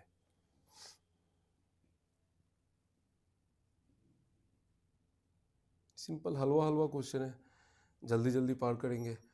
total female candidates interviewed on Tuesday is what percent more और less than the total candidates interviewed on, total candidates male female interviewed on Wednesday. तो फीमेल ट्यूसडे और वेडनेसडे का टोटल चाहिए। फी, फीमेल ट्यूसडे हो गया आपका 60 और वेडनेसडे का टोटल 100, तो 40% कम है। फीमेल टोटल हो गया 60, सॉरी ट्यूसडे का फीमेल हो गया 60 और वेडनेसडे का टोटल हो गया 100। आपसे पूछा कितना परसेंट कम है, तो 40% कम है। सिंपल है ना। ये वाला देखो क्या पूछा है, डिफरेंस बिटवीन मेल, वेडनेसडे का मेल और मंडे का फीमेल। वेडनेसडे का मेल और मंडे का फीमेल का डिफरेंस पूछा है। वेडनेसडे का मेल और मंडे का फीमेल में डिफरेंस 10 है।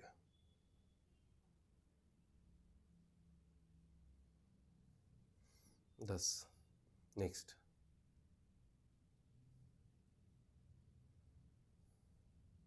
ये वाला क्वेश्चन देखो।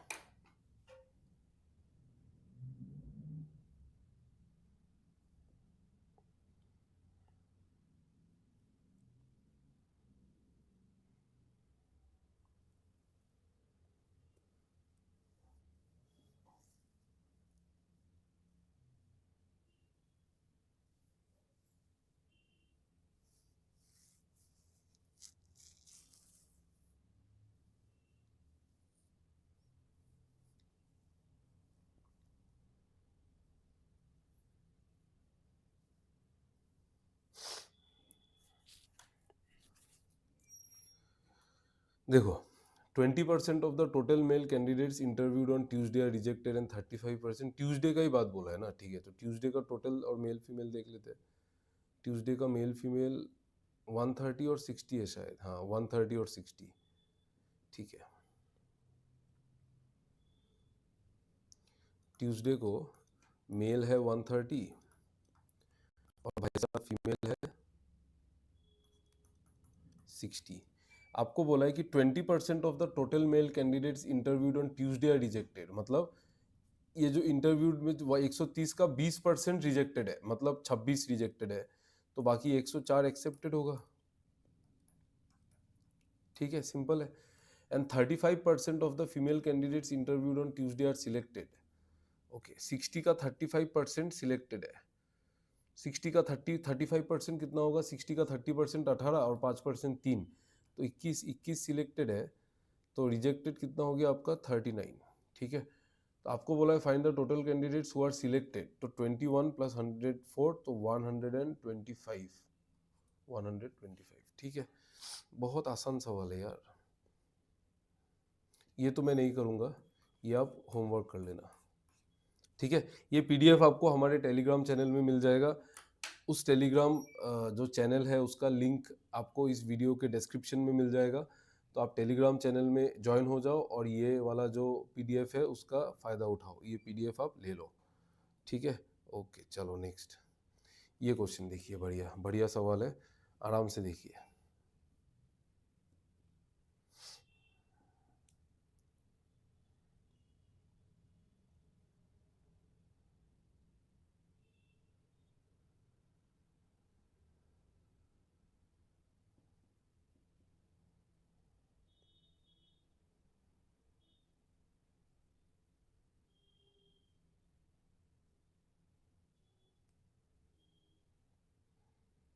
मेरा तो आंसर आ गया है, आप देखो।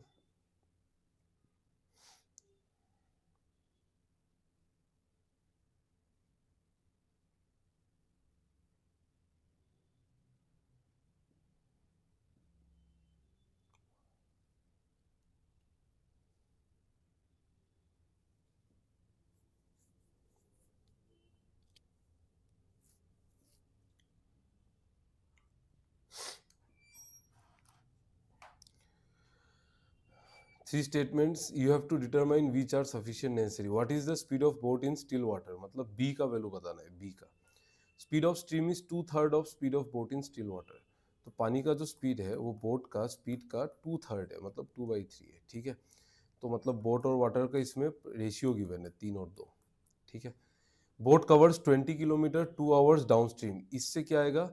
20 किलोमीटर 2 घंटे में ट्रेवल करता है, तो 10 जो स्पीड है 20/2 यानी कि 10 जो स्पीड है ये डाउन स्ट्रीम का स्पीड है, ये आ जाएगा आपका 10 किलोमीटर 5 आवर्स में, यानी कि 2 जो है ये अपस्ट्रीम का स्पीड है। तो आपको बोट इन स्टिल वाटर चाहिए, तो अगर मैं 2 और 3 को, इसको और इसको कंबाइन कर दूं, boat plus water boat minus water available है, आ जाएगा। इसको इसको कंबाइन कर दूं तो आ जाएगा, रेशियो गिवन है, सम गिवन है, वैल्यू आ जाएगा। इसको इसको कंबाइन कर दूं तो आ जाएगा, रेशियो गिवन है, डिफरेंस गिवन है, वैल्यू आ जाएगा, तो सब कुछ आ जाएगा। That means any two are sufficient, ठीक है। हम जो मेंस के क्लास में जो हम डेटा सफिशिएंसी जिस लेवल का करते हैं उसके हिसाब से ये सब क्वेश्चंस कुछ भी नहीं है, these are very easy questions. इसीलिए नो डाउट लास्ट ईयर 2024 के पेपर में बहुत लोगों ने 30, 35, 36 भी अटेम्प्ट किया था, ठीक है। मतलब क्वांट के पेपर में 30 प्लस भी अटेम्प्ट गया था, एग्जैक्ट नंबर मुझे याद नहीं है, बट 30 प्लस तो अटेम्प्ट गया था मेरे भाई, ठीक है। ओके मेरे भाई, नेक्स्ट सवाल देखो। सेम पैटर्न है। What was the amount of profit earned?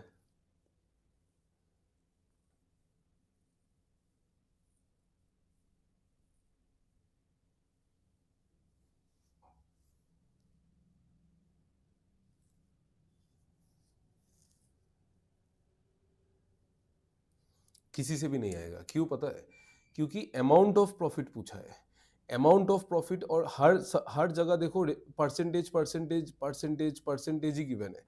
Percentage से सिर्फ रेशियो आ सकता है और कुछ नहीं, परसेंटेज से सिर्फ रेशियो ही आ सकता है। सीपी एमपी एसपी का रेशियो आएगा, उससे हम कुछ नहीं कर सकते। एक भी वैल्यू गिवन नहीं है, तो कहाँ से बताओगे प्रॉफिट कितना हुआ? ये सवाल देखिए, देखिए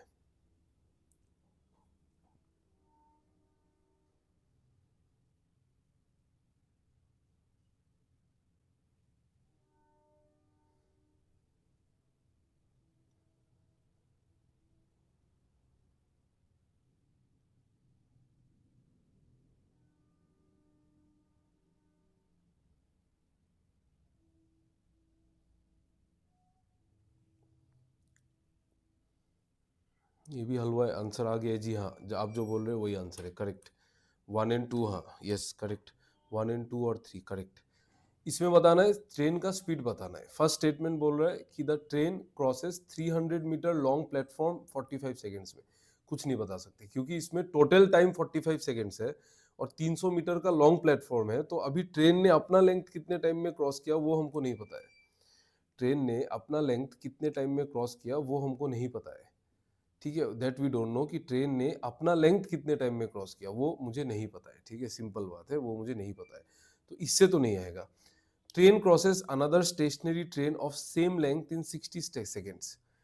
ये जो ट्रेन है एक दूसरा ट्रेन, स्टेशनरी मतलब रुका हुआ है, सेम लेंथ का ट्रेन है, उसको 60 सेकेंड्स में क्रॉस किया, दैट मीन्स अपना लेंथ 30 सेकेंड्स में क्रॉस किया और वो ट्रेन का लेंथ 30 सेकेंड्स में क्रॉस किया, क्योंकि वो जो ट्रेन का लेंथ है वो तो उसी का लेंथ के बराबर है, तो बराबर टाइम लेगा ना, आधा आधा टाइम लेगा, सेम लेंथ को क्रॉस करने के लिए सेम सेम टाइम ही लेगा ट्रेन। तो अपना लेंथ को 30 सेकंड में और उसका लेंथ को 30 सेकंड में, यानी कि इससे मुझे मिला कि ट्रेन अपने लेंथ को 30 सेकंड में क्रॉस करता है, ठीक है। The train crosses a single pole in 30 seconds, यही बात है कि ट्रेन अपना लेंथ को 30 सेकंड में क्रॉस करता है। तो 2 और 3 तो बेसिकली सेम स्टेटमेंट है, एक ही बात बोल रहा है। अगर मैं 2 या फिर 3 को, उसमें एक ही बात अगर बोल रहा है, मतलब अपना ट्रेन वो अपना लेंथ को 30 सेकंड में क्रॉस करेगा, तो मैं यहाँ पे बता सकता हूँ कि 300 मीटर प्लेटफॉर्म को जो 45 सेकंड में किया है उसमें से 30 सेकंड तो उसने अपना लेंथ क्रॉस किया और 15 सेकंड में उसने 300 मीटर का प्लेटफॉर्म क्रॉस किया, तो यह हो गया उसका स्पीड। 15 सेकंड में उसने 300 मीटर का प्लेटफॉर्म क्रॉस किया है, तो ये हो गया उसका स्पीड। It's very simple. एक ट्रेन है वो 300 मीटर का लॉन्ग प्लेटफॉर्म 45 सेकंड में कर रहा है, मुझे पता है, देखो अकेले तो नहीं आने वाला है, तो मुझे पता है कि 30 सेकंड में वो अपना लेंथ क्रॉस कर रहा है, इसका मतलब 15 सेकंड में जो रिमेनिंग 15 सेकंड है उसमें उसने 300 मीटर का प्लेटफॉर्म क्रॉस किया है, तो उसका स्पीड 300 मीटर बाई 15 सेकंड यानी कि 20 मीटर पर सेकंड। तो अगर मैं 1 के साथ 2 या फिर 3 को कंबाइन करूं तब मेरा आंसर आ जाएगा, तो इसका आंसर है 1 and 2 और 3। ठीक है सर, ओके सर, ओके। चलो कुछ कुछ डीआई बचे हैं, आई थिंक 2 से 3 डीआई बचे हैं, डीआई को कंप्लीट करते हैं और इस पेपर को अच्छे से कंप्लीट करके हम आज का सेशन वाइंड अप करेंगे। ये वाला डीआई आप प्लीज ट्राई कीजिए।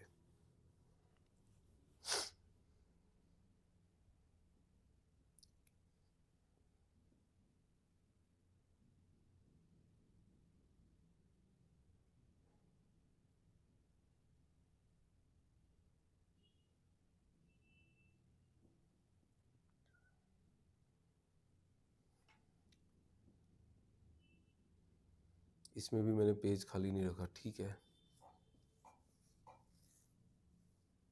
चलिए आप ट्राई कीजिए, मैं 1 मिनट में आते हैं।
देखो आपको बोल रहा है कि टेबल्स एंड ठीक है, the pie chart shows the percentage distribution of total number of unsold toys का परसेंटेज डिस्ट्रीब्यूशन यहाँ पे आपको गिवन है, ठीक है।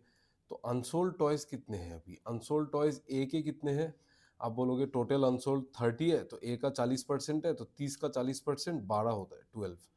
बी के कितने हो गए 30%, तो 9, इसका 10% तो 3, इसका 20% तो 6, 18, ठीक है 30 हो गया। ये अनसोल्ड टॉयज है। Total toys manufactured by A B C D ये गिवन है, ए बी सी डी का टोटल टॉयज भी आपको गिवन है। यहाँ पे जगह नहीं बचा है बट ठीक है। तो ए बी कहाँ लिखूँ मैं, कोई बात नहीं यार, नेक्स्ट पेज में लिख लूँ क्या, नेक्स्ट पेज में लिख, इस पहला पेज में यहाँ पे भी जगह नहीं है, ठीक है तो नेक्स्ट पेज में लिख लेते हैं। तो ए बी सी डी ने टोटल जितने टॉयज मैन्युफैक्चर किए वो 40, 33, 25 और 38 है। 40, 33, 25 और 38 है, ठीक है, ठीक है okay. Metallic toys are more than plastic, metallic sold are more than plastic sold by each company. दो तरीके का टॉय है ये आपको पता ही है। टोटल टॉयज मैन्युफैक्चर्ड, जो टोटल टॉयज सोल्ड है यानी कि मेटेलिक एंड प्लास्टिक, और टोटल टॉयज अनसोल्ड है मेटेलिक एंड प्लास्टिक। तो अनसोल्ड मुझे पता है कितना कितना है, तो मैं सोल्ड बता देता हूँ। तो ए का जो सोल्ड है और अनसोल्ड है वो हम लोग एक बार यहाँ पे बना लेते हैं।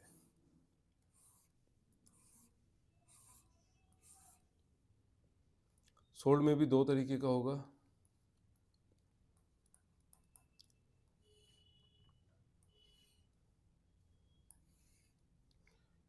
ये है मेटेलिक, एक है नॉन मेटेलिक ना, प्लास्टिक, ठीक है चलो कोई बात नहीं, प्लास्टिक। अनसोल्ड में भी होगा, जो अनसोल्ड हो बच जाएंगे वो होंगे आपके मेटेलिक और प्लास्टिक, बस और तो कुछ नहीं है। चलिए, तो अभी आपको 40 में से अनसोल्ड तो पता है मेरे को कि अनसोल्ड कितना कितना है, तो अनसोल्ड आपका 12, 9, 3 और 6 है। 12, 9, 3 और 6, तो 12, 9, 3 और 6, ठीक है। तो सोल्ड हो जाएगा आपका यहाँ पे 32, टोटल सोल्ड टॉयज 32 हो जाएगा, मतलब ये इसका 12 अनसोल्ड है तो 28 हो जाएगा। तो अभी बात ये है कि मैं इस डीआई को क्रैक कैसे करूं, और भी कुछ गिवन होगा यहाँ पे, ये गिवन है ना, difference between metallic and plastic sold given है। तो मेटल और मेटल आपको बोला है कि मोर देन प्लास्टिक, ठीक है, तो मेटल माइनस प्लास्टिक कितना है 2, और मेटल प्लस प्लास्टिक यानी कि सोल्ड का सम कितना है, सोल्ड का सम ए के लिए कितना था अभी मिला था ना 28, अनसोल्ड 12 था, अनसोल्ड 12 है तो सोल्ड 28 होगा। तो metal minus plastic 2, metal plus plastic 28, ठीक है, क्योंकि मेटल और प्लास्टिक का सोल्ड का डिफरेंस 2 है, और total total metal plus plastic यानी कि सोल्ड टॉयज टोटल 28 है। तो सॉल्व करेंगे, एक वैल्यू आएगा 15, एक वैल्यू आएगा 13, तो 15 मेटेलिक 13 हो गया आपका प्लास्टिक, 15 मेटेलिक 13 प्लास्टिक। इसका हो गया आपका 9 तो अनसोल्ड है और 33 टोटल है, यानी कि 24 जो है वो सोल्ड है। तो मेटल प्लस प्लास्टिक हो गया 24, 24, और मेटल माइनस प्लास्टिक कितना हो गया बी के लिए 12, मेटल माइनस प्लास्टिक कितना हो गया बी के लिए 12। तो दो वैल्यू है 24, 12, एक वैल्यू आएगा 36/2 18, एक वैल्यू आएगा 12, 6, 18 और 6, ठीक है। चलो नेक्स्ट, सी के लिए मेटल माइनस प्लास्टिक 3 है, 3 है तो ये भी ऑड ही होगा, देखो अब मेटल प्लस प्लास्टिक सोल्ड भी ऑड ही होगा, ये कैसे हो सकता है,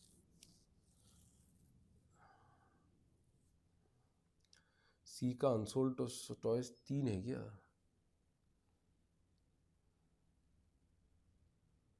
ठीक है,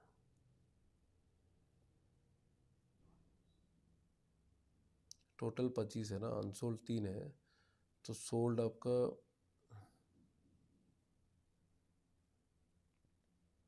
22 हो जाएगा, और डिफरेंस भी 3 गिवन है।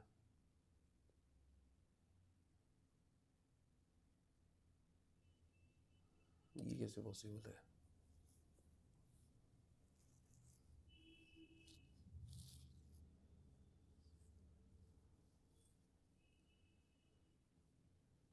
सी का अनसोल्ड भी 3 है।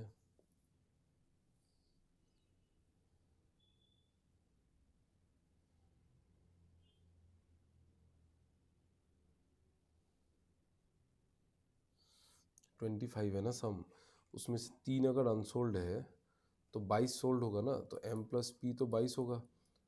और मेटल और प्लास्टिक जो डिफरेंस है वो 3 है। ठीक है, तो इससे तो कैसे आंसर आएगा? ठीक है, देख लेते हैं, शायद डीआई में इंफॉर्मेशन गलत हो। तो M plus P 22, M minus P 3, तो एक वैल्यू आएगा 22 प्लस 3/2, यानी कि 25/2, यानी कि 12.5। एक वैल्यू आएगा 12.5, एक वैल्यू आएगा 9.5। तो एक वैल्यू आएगा 12.5, एक वैल्यू आएगा 9.5। ठीक है, ठीक है, कोई बात नहीं। इसमें नेक्स्ट हो गया आपका, टोटल टॉयज है 38D का, अनसोल्ड 6 है, तो सोल्ड 32 होगा, यानी कि मेटल प्लस प्लास्टिक 32 है।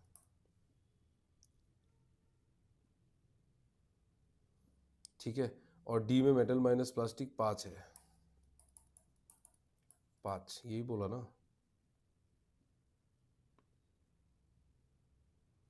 ठीक है, तो ये हो गया आपका M plus P 32, M minus P 5, तो एक आएगा 32 प्लस 5 37/2, यानी कि 18.5, और एक आएगा आपका 13.5। बस यही मुझे डेटा मेरे को पता है।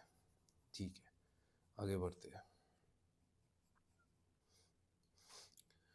Find the difference between total number of metallic toys sold by A and C together. A and C का टोटल मेटेलिक टॉयज कितना है? 15 और 12.5, यानी कि 27.5। And the total number of unsold toys by B and D together, unsold toys by B and D 15। तो ये तो 12.5 आ रहा है यार, पता नहीं यहाँ पे कुछ गड़बड़ है, इंफॉर्मेशन में गड़बड़ है, बट ठीक है, हम लोग 12 के साथ चले जाएंगे। ये वाला देखो तो,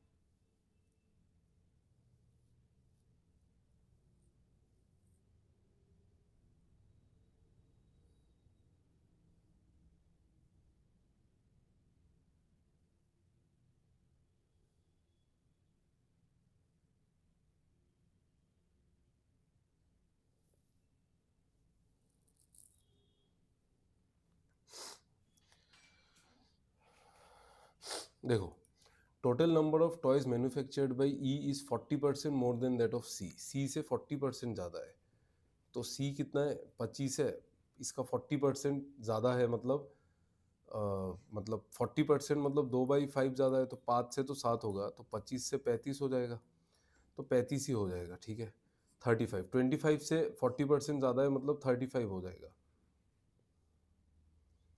ठीक है, कोई बात नहीं, 35 हो जाएगा। तो ई ने कितने मैन्युफैक्चर किए? 35। And the total toys sold by E is half of the total toys sold by C and D together. C and D का आधा है। सी ने कितना बेचा? सोल्ड में कितना बेचा सी ने? सी ने बेचा आपका, अनसोल्ड उसका 3 है, तो सोल्ड हो गया 22। इसका अनसोल्ड 6 है, तो 32। तो इसका आधा यानी कि 54 का आधा, यानी कि 27 टॉयज उसने सेल किए। यही तो बोला ना, half of the total toys by C and D. तो सी एन डी का जो सम है वो 54 आ रहा है, उसका आधा 27, तो 27 सेल किया, तो 8 रहे होंगे unsold. The total unsold toys by E is what percentage more और less than the total plastic toys sold by सी?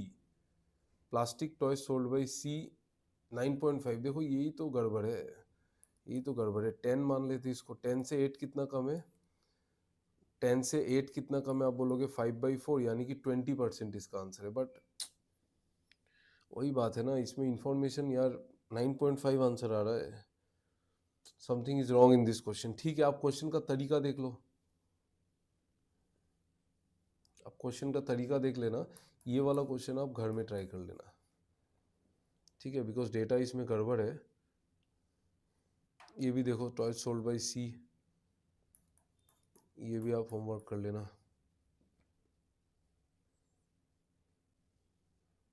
ये क्वेश्चन देखो, ये क्वेश्चन सही है आई थिंक।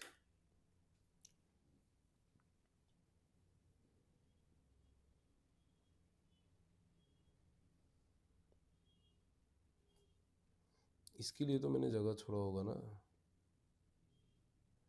जी, ठीक है, प्लीज डू इट।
ओके देखो, ये सवाल को करने का तो देखो तरीका तो बहुत सारा होगा, इसमें लॉन्ग मेथड्स बहुत सारे निकलेंगे कि आप 4x और 3x मान लो, आप पेन को 4x और आप शार्पनर को 3x मान लो, फिर आपको total number of sharpener in eraser 10 हो गए, तो आपका शार्पनर भी पता है तो इरेजर आपको यहाँ से आ जाएगा कि आप इरेजर यहाँ से कर लोगे कि 10 माइनस शार्पनर इन इरेजर, तो 3x टोटल आ गया ये।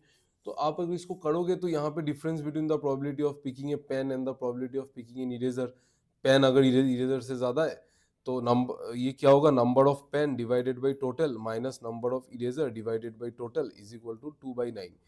यहाँ पे फिर आप पेन का डालोगे 4x, इरेजर का डालोगे आप इतना, फिर आप करोगे, बेकार है, जरूरत नहीं है।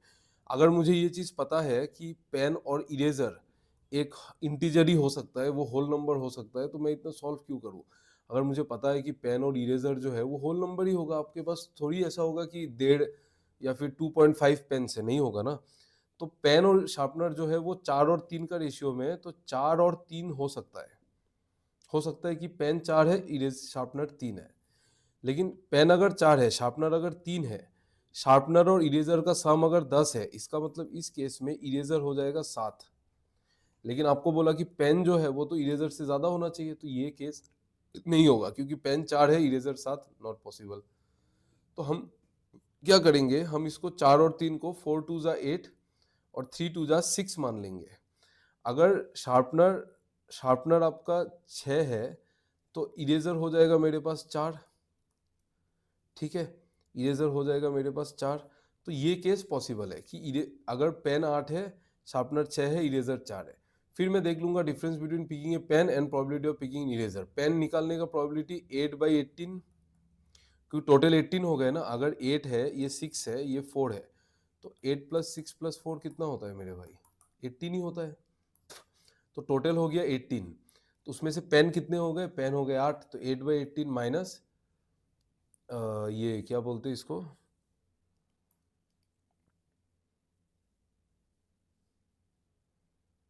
इरेजर, इरेजर 4/18, तो 8/18 माइनस 4/18, 4/18 आएगा विच इज 2/9। सो करेक्ट, सही है, इसका मतलब मेरा अंदाजा करेक्ट था। तो इस तरीके से करने से बन जाता है, इजीली बनेगा। आप अंदाजा लगाओ कि 4 और 3 है ना, तो 3 का 6 हो सकता है, तो 3 अगर 6 हो जाता है तो 4 हो जाएगा 8। 3 का वैल्यू अगर 6 है तो 4 का वैल्यू हो जाएगा 8, और अगर शार्पनर 6 है तो इरेजर हो जाएगा 4।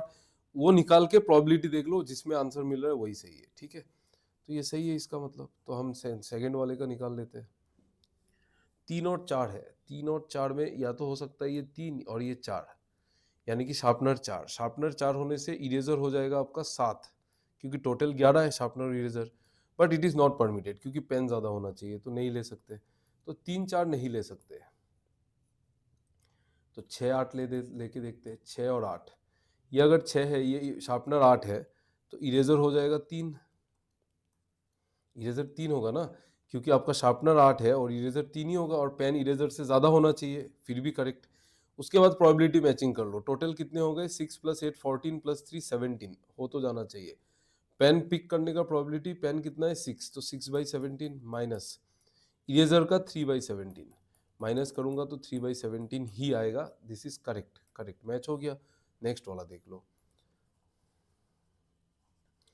नेक्स्ट वाला तो मुझे देख के पता चल रहा है कि 3 और 2 तो नहीं होगा। मेरे ख्याल से 6 और 4 भी नहीं होगा, बट ले लेते हैं। 3 का वैल्यू 6 ले लेते, 2 2 जा 4 ले लेते, 3 2 जा 6, 2 2 जा 4। अगर ऐसा होता है तो शार्पनर 4 है और इरेजर आपका हो जाएगा 9। दिस इज नॉट पॉसिबल, क्योंकि टोटल 13 है, तो नॉट पॉसिबल। तो 6 4 नहीं हो सकता है। 3 3 जा ले लेता हूँ, 3 3 जा 9। तो अगर 3 3 जा 9 है, तो 2 3 जा 6 है। तो ऐसा होने से अगर शार्पनर 6 है तो इरेजर हो जाएगा 7। इरेजर हो जाएगा आपका इसमें 7। 7 हो जाएगा, 6 7 13।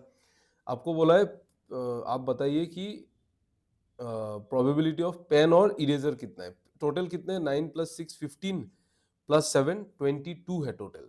तो पेन पिक करने का 9/22 माइनस इरेजर पिक करने का 7/22, यानी कि 2/22, यानी कि 1/11। करेक्ट। तो ये भी बैठ गया मेरा। तो ये तरीका मेरे हिसाब से ज़्यादा इजी है। अगर आप इसको इक्वेशन बना के हर एक चीज़ करना चाहोगे ना, तब तो बहुत टाइम चला जाएगा। ठीक है, तो आप इस डेटा को कॉपी कर लो 1 मिनट में फटाफट। Then we will see the questions फटाफट, और इसको कंप्लीट करेंगे।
ठीक है, सवाल देखो।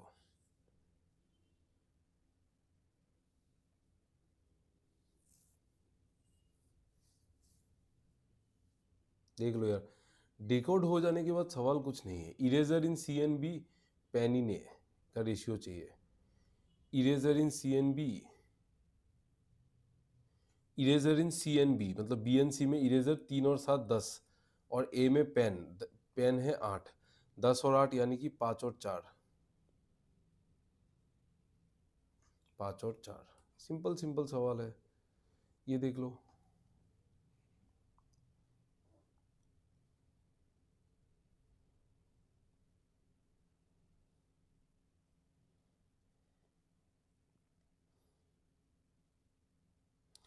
Number of sharpener in A is P times that of eraser. तो number of sharpener in A कितना है? ए का मैं लिख लेता हूँ, पेन शार्पनर इरेजर 8 6 4 और 6 8 3, 8 6 4 और 6 8 3।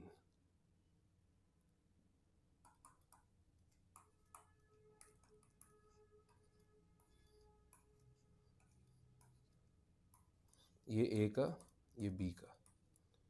ठीक है, सी का भी लिख ही लेते हैं, सी का भी लिख ही लेते हैं मेरे भाई। 9 6 और 7, 9 6 और 7 मेरे भाई, 9 6 और 7, जस्ट एक मिनट, 9 6 और इधर 7, ठीक है। Total number of sharpener in A, sharpener A कितना है 6, is P times that of eraser, eraser P, मतलब पी का वैल्यू कितना है, P times sharpener in A 6 is P times of 4, तो पी का वैल्यू क्या आ जाएगा आपका 3/2, मतलब 1.5। And the number of pens in B 6 is Q times that of eraser, तो 3 का डबल है, मतलब 3 इंटू 2 है, तो क्यू का वैल्यू आ गया 2, सिंपल है, क्यू का वैल्यू आया 2, ठीक है। P is greater then Q, नहीं, P 1.5 है, Q 2 है, गलत। 4P इक्वल्स टू 3Q हो रहा है क्या, देखो तो 4P कितना हो जाएगा, 4 इंटू 3/2, 2 2 जा 4, 2 3 जा 6, 3Q भी 6, करेक्ट। Q बाई P 4 और 3 का रेशियो लेता है क्या, Q है 2, P है 3/2, 2 ऊपर चला जाएगा, 4 और 3 का रेशियो ले रहा है, करेक्ट, इसका मतलब 2 and 3 करेक्ट। तो कहाँ देखो सिंपल है ना,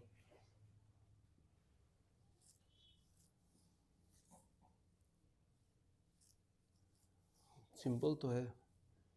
पेन इरेजर शार्पनर लिस्ट कर लिया सबका, ए इज पी टाइम्स पी निकाल लिया, क्यू निकाल लिया, बस जो बोला है वैसे कर दिया है, क्या ही समझाऊं इसमें और मैं आपको अभी। अगला सवाल देखिए,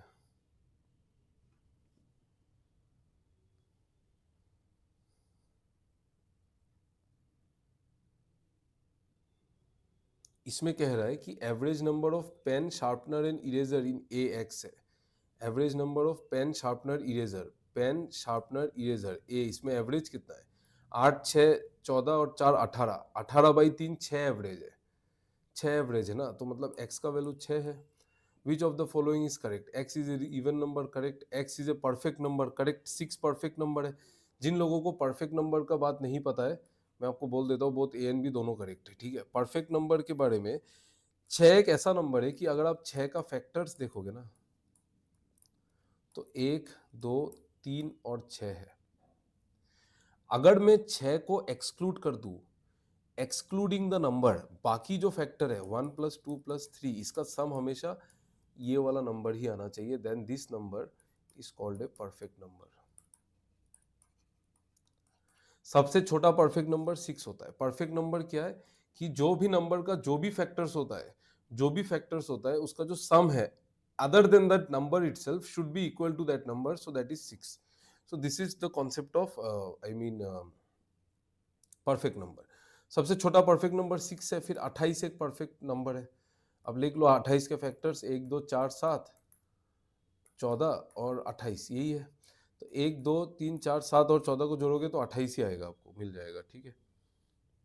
ओके, ये वाला क्वेश्चन देखिए, आई थिंक ये लास्ट क्वेश्चन है सेट का, इसको करिए आराम से, देख लो एक बार।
देखो, read the following bar graph carefully and answer the, ठीक है। The bar graph shows the total number of people who votes in 2 different year in 4 different cities. 4 city है ABCD, उसमें 2 अलग अलग साल में कितने लोगों ने वोट दिया, यही गिवन है, ठीक है। इसमें कुछ नहीं करेंगे, क्वेश्चन में आएंगे। आप इस डेटा का फोटो ले लो एक बार, इस डेटा का फोटो ले लो आप, क्योंकि मैं तो डेटा ले लूंगा, बट आप फोटो ले लो। चलिए सर, ये सवाल देखिए, सिटी सी चाहिए मुझे, सिटी सी और डी 2013 में, 2013 में सी का हो जाएगा, 2013 का ही डेटा पूछा है तो 13 का ही लेंगे। 13 में सी का है आपका 620 और डी का 300, 620 और डी का है 300। चलिए बनाइए, चलिए सर बनाइए, खत्म कीजिए वंस एंड फॉर ऑल।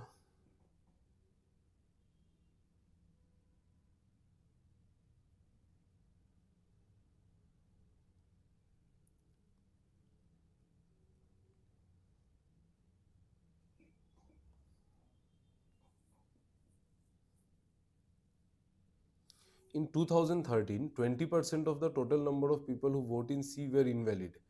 यानी कि इसमें से इसका 20% इनवैलिड है, तो 80% वैलिड होगा। तो 20% कितना है इसका? 62 का डबल 124 अगर इनवैलिड है तो वैलिड कितना होगा? 120 माइनस करूंगा तो 500, 496, 496 ये हो गए आपके वैलिड वोट्स, वैलिड वोट्स, ठीक है। And the ratio of total invalid votes in city D to C was 7:4। ये इनवैलिड है, ये इनवैलिड है ना। हम्म, तो डी टू सी मतलब सी में 4 यूनिट है, तो 4 यूनिट का वैल्यू अगर 124 है तो 1 यूनिट का वैल्यू आपका 31 होगा शायद, हाँ यस 31। तो 7 यूनिट का वैल्यू 31 इंटू 7 यानी कि 210 और 217, यानी कि 300 में से 217 तो इनवैलिड है। तो वैलिड कितने हो गए आप बोलोगे sir? 83 remaining valid votes. Find the difference between total number of people who vote in city C and D which are valid votes.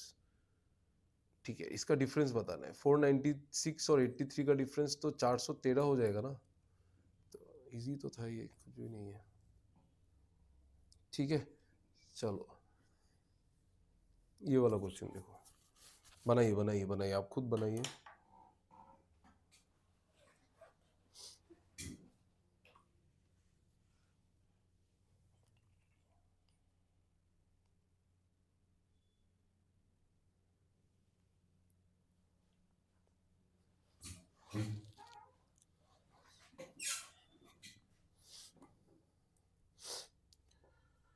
दो 2018 में the ratio of the total male to female who vote in A का पूछा है, ए का पूछा है, ए का ही पूछा है।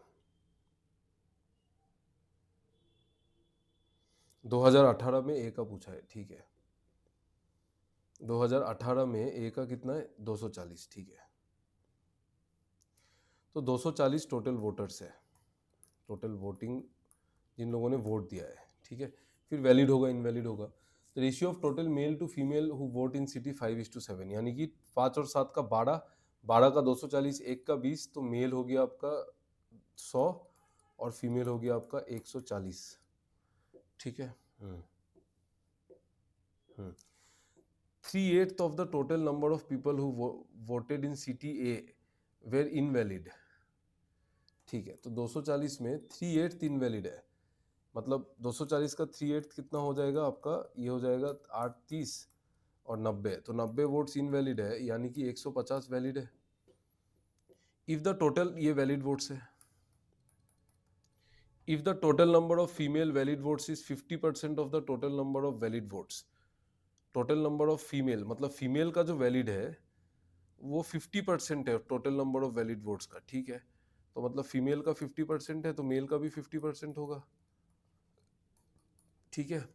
Find the difference between the total number of male valid and invalid votes in city है। मेल का वैलिड 75, टोटल 100, तो इनवैलिड 25, तो इन दोनों का डिफरेंस 50।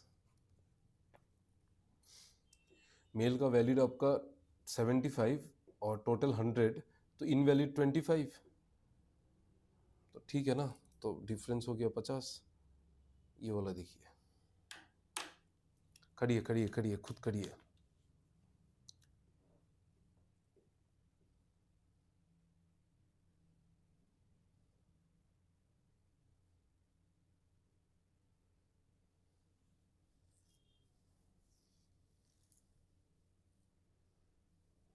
सिटी ई के बारे में बोला है, ठीक है बनाओ यार, इंफॉर्मेशन सारा गिवन है।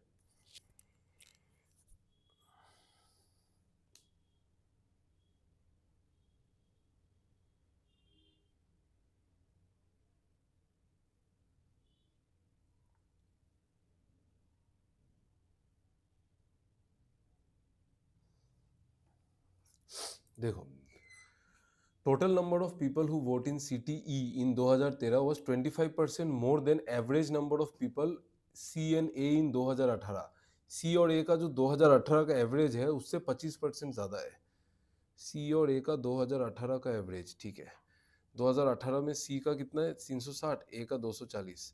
240 और 360 का एवरेज 300 होता है, तो उसका आधा है मतलब 150 है। नहीं नहीं नहीं, उससे 25% ज़्यादा है बोला था ना, हाँ 25% ज़्यादा है। तो 300, ये 240 और 360 का एवरेज 300 हो गया। बीच में 300 ही आता है ना, 240 और 360 के बीच में 300 ही आता है। तो उनका जो एवरेज है वो 300 हो गया, और जो नंबर है वो इससे 25% ज़्यादा है, यानी कि 5/4 है उसका। तो 4 से कटेगा ये 75 टाइम्स, 75 इंटू 5 375 है। यानी कि ई में 2013 में 375 लोगों ने वोट दिया है। ई में 2013 में 375 लोगों ने वोट दिया है, ठीक है। If 2/3 of the total number of people who vote in C are valid, valid कितना है 2/3 है, 2/3 of 375। तो ये तो बहुत इजी है, 3 से 100 125, यानी कि 250, तो बाकी 125, तो 250 वोट जो है वो वैलिड है। Total number of invalid votes 125, simple है ना। वहाँ पे यार ये सब क्या क्वेश्चन पूछते हैं पता नहीं, बट पेपर इजी आया था लास्ट टाइम बहुत ज़्यादा। ये क्वेश्चन कर लो, ये क्वेश्चन कर लो एक बार।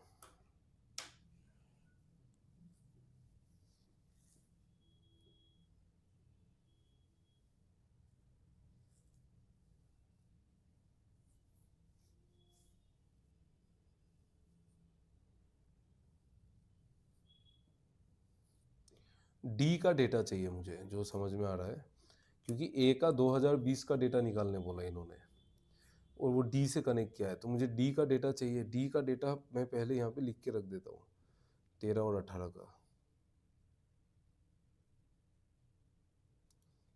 डी का 300 और 500 है।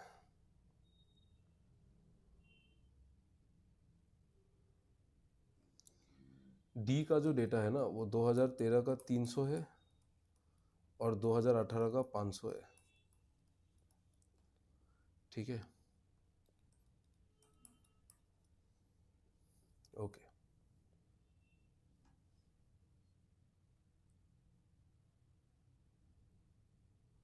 Just a minute.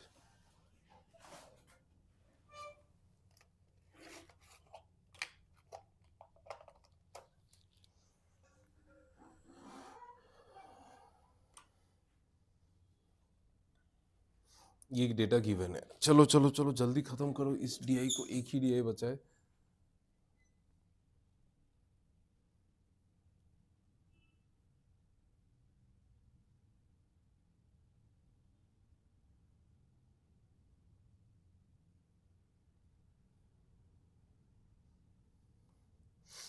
ठीक है, यहाँ पे बोला है total number of people who vote in city A in 2020 is 3/5 of the total number of people who vote in 2013 in D. 300 का 3/5 है, 1/5 इसका 60 होता है, तो 3/5 180 हो जाएगा। यानी कि सिटी ए का जो 2020 में जो वोटर्स है वो 180 है। If the ratio male to female is 5:4, तो 9 का 180, तो 5 का 100 और 4 का 80। Very easy. 9 यूनिट का वैल्यू अगर 180 है तो 1 यूनिट का वैल्यू 20 होगा ना, तो 5 यूनिट का वैल्यू 100 और 4 का 80। ये हो गया मेल और ये हो गया अपना female. Then the total number of females who vote in CTA in 2020, females who vote in CTA in 2020 is what percentage of the total number of people who vote in 2018 in CTD? मतलब 80 जो है वो 500 का कितना percent है, बताने का जरूरत है क्या मेरे भाई? 16% है भाई। अब 5 से डिवाइड कर दो ना, 80/500 करना है, 5 से डिवाइड कर दो तो 16/100 हो जाएगा, मन ही मन में तो डायरेक्ट आ रहा है 16%। ठीक है, ओके। एक लास्ट क्वेश्चन है, ये मैं आपको होमवर्क दे रहा हूँ, very easy question, plus minus करके निकालना है। आप काइंडली इस पीडीएफ को ले ले टेलीग्राम चैनल से, और इन जो रिमेनिंग क्वेश्चन है आप उनको सॉल्व कीजिए। And thank you so much for attending the complete session, जिन लोगों ने कंप्लीटली एंड तक देखा है। आई थिंक आपको थोड़ा सा मोरल बूस्ट मिला होगा कि आईबीपीएस क्लर्क का जो एग्जाम होने वाला है वो लास्ट ईयर तो काफी इजी था, क्वांट काफी इजी था। एक से एक मतलब एसबीआई क्लर्क में भी इतना इजी पेपर नहीं बनाया गया जो आईबीपीएस में जो बनाया गया है। वेरी इजी, थोड़ा सा कैलकुलेटिव था, ऑन द कैलकुलेटिव साइड थोड़ा सा ठीक था, बट ठीक है, मतलब इतना तो कैलकुलेशन हम आप कर ही लोगे। तो all the best for the upcoming exams everyone, and have a nice day. चलो, थैंक यू।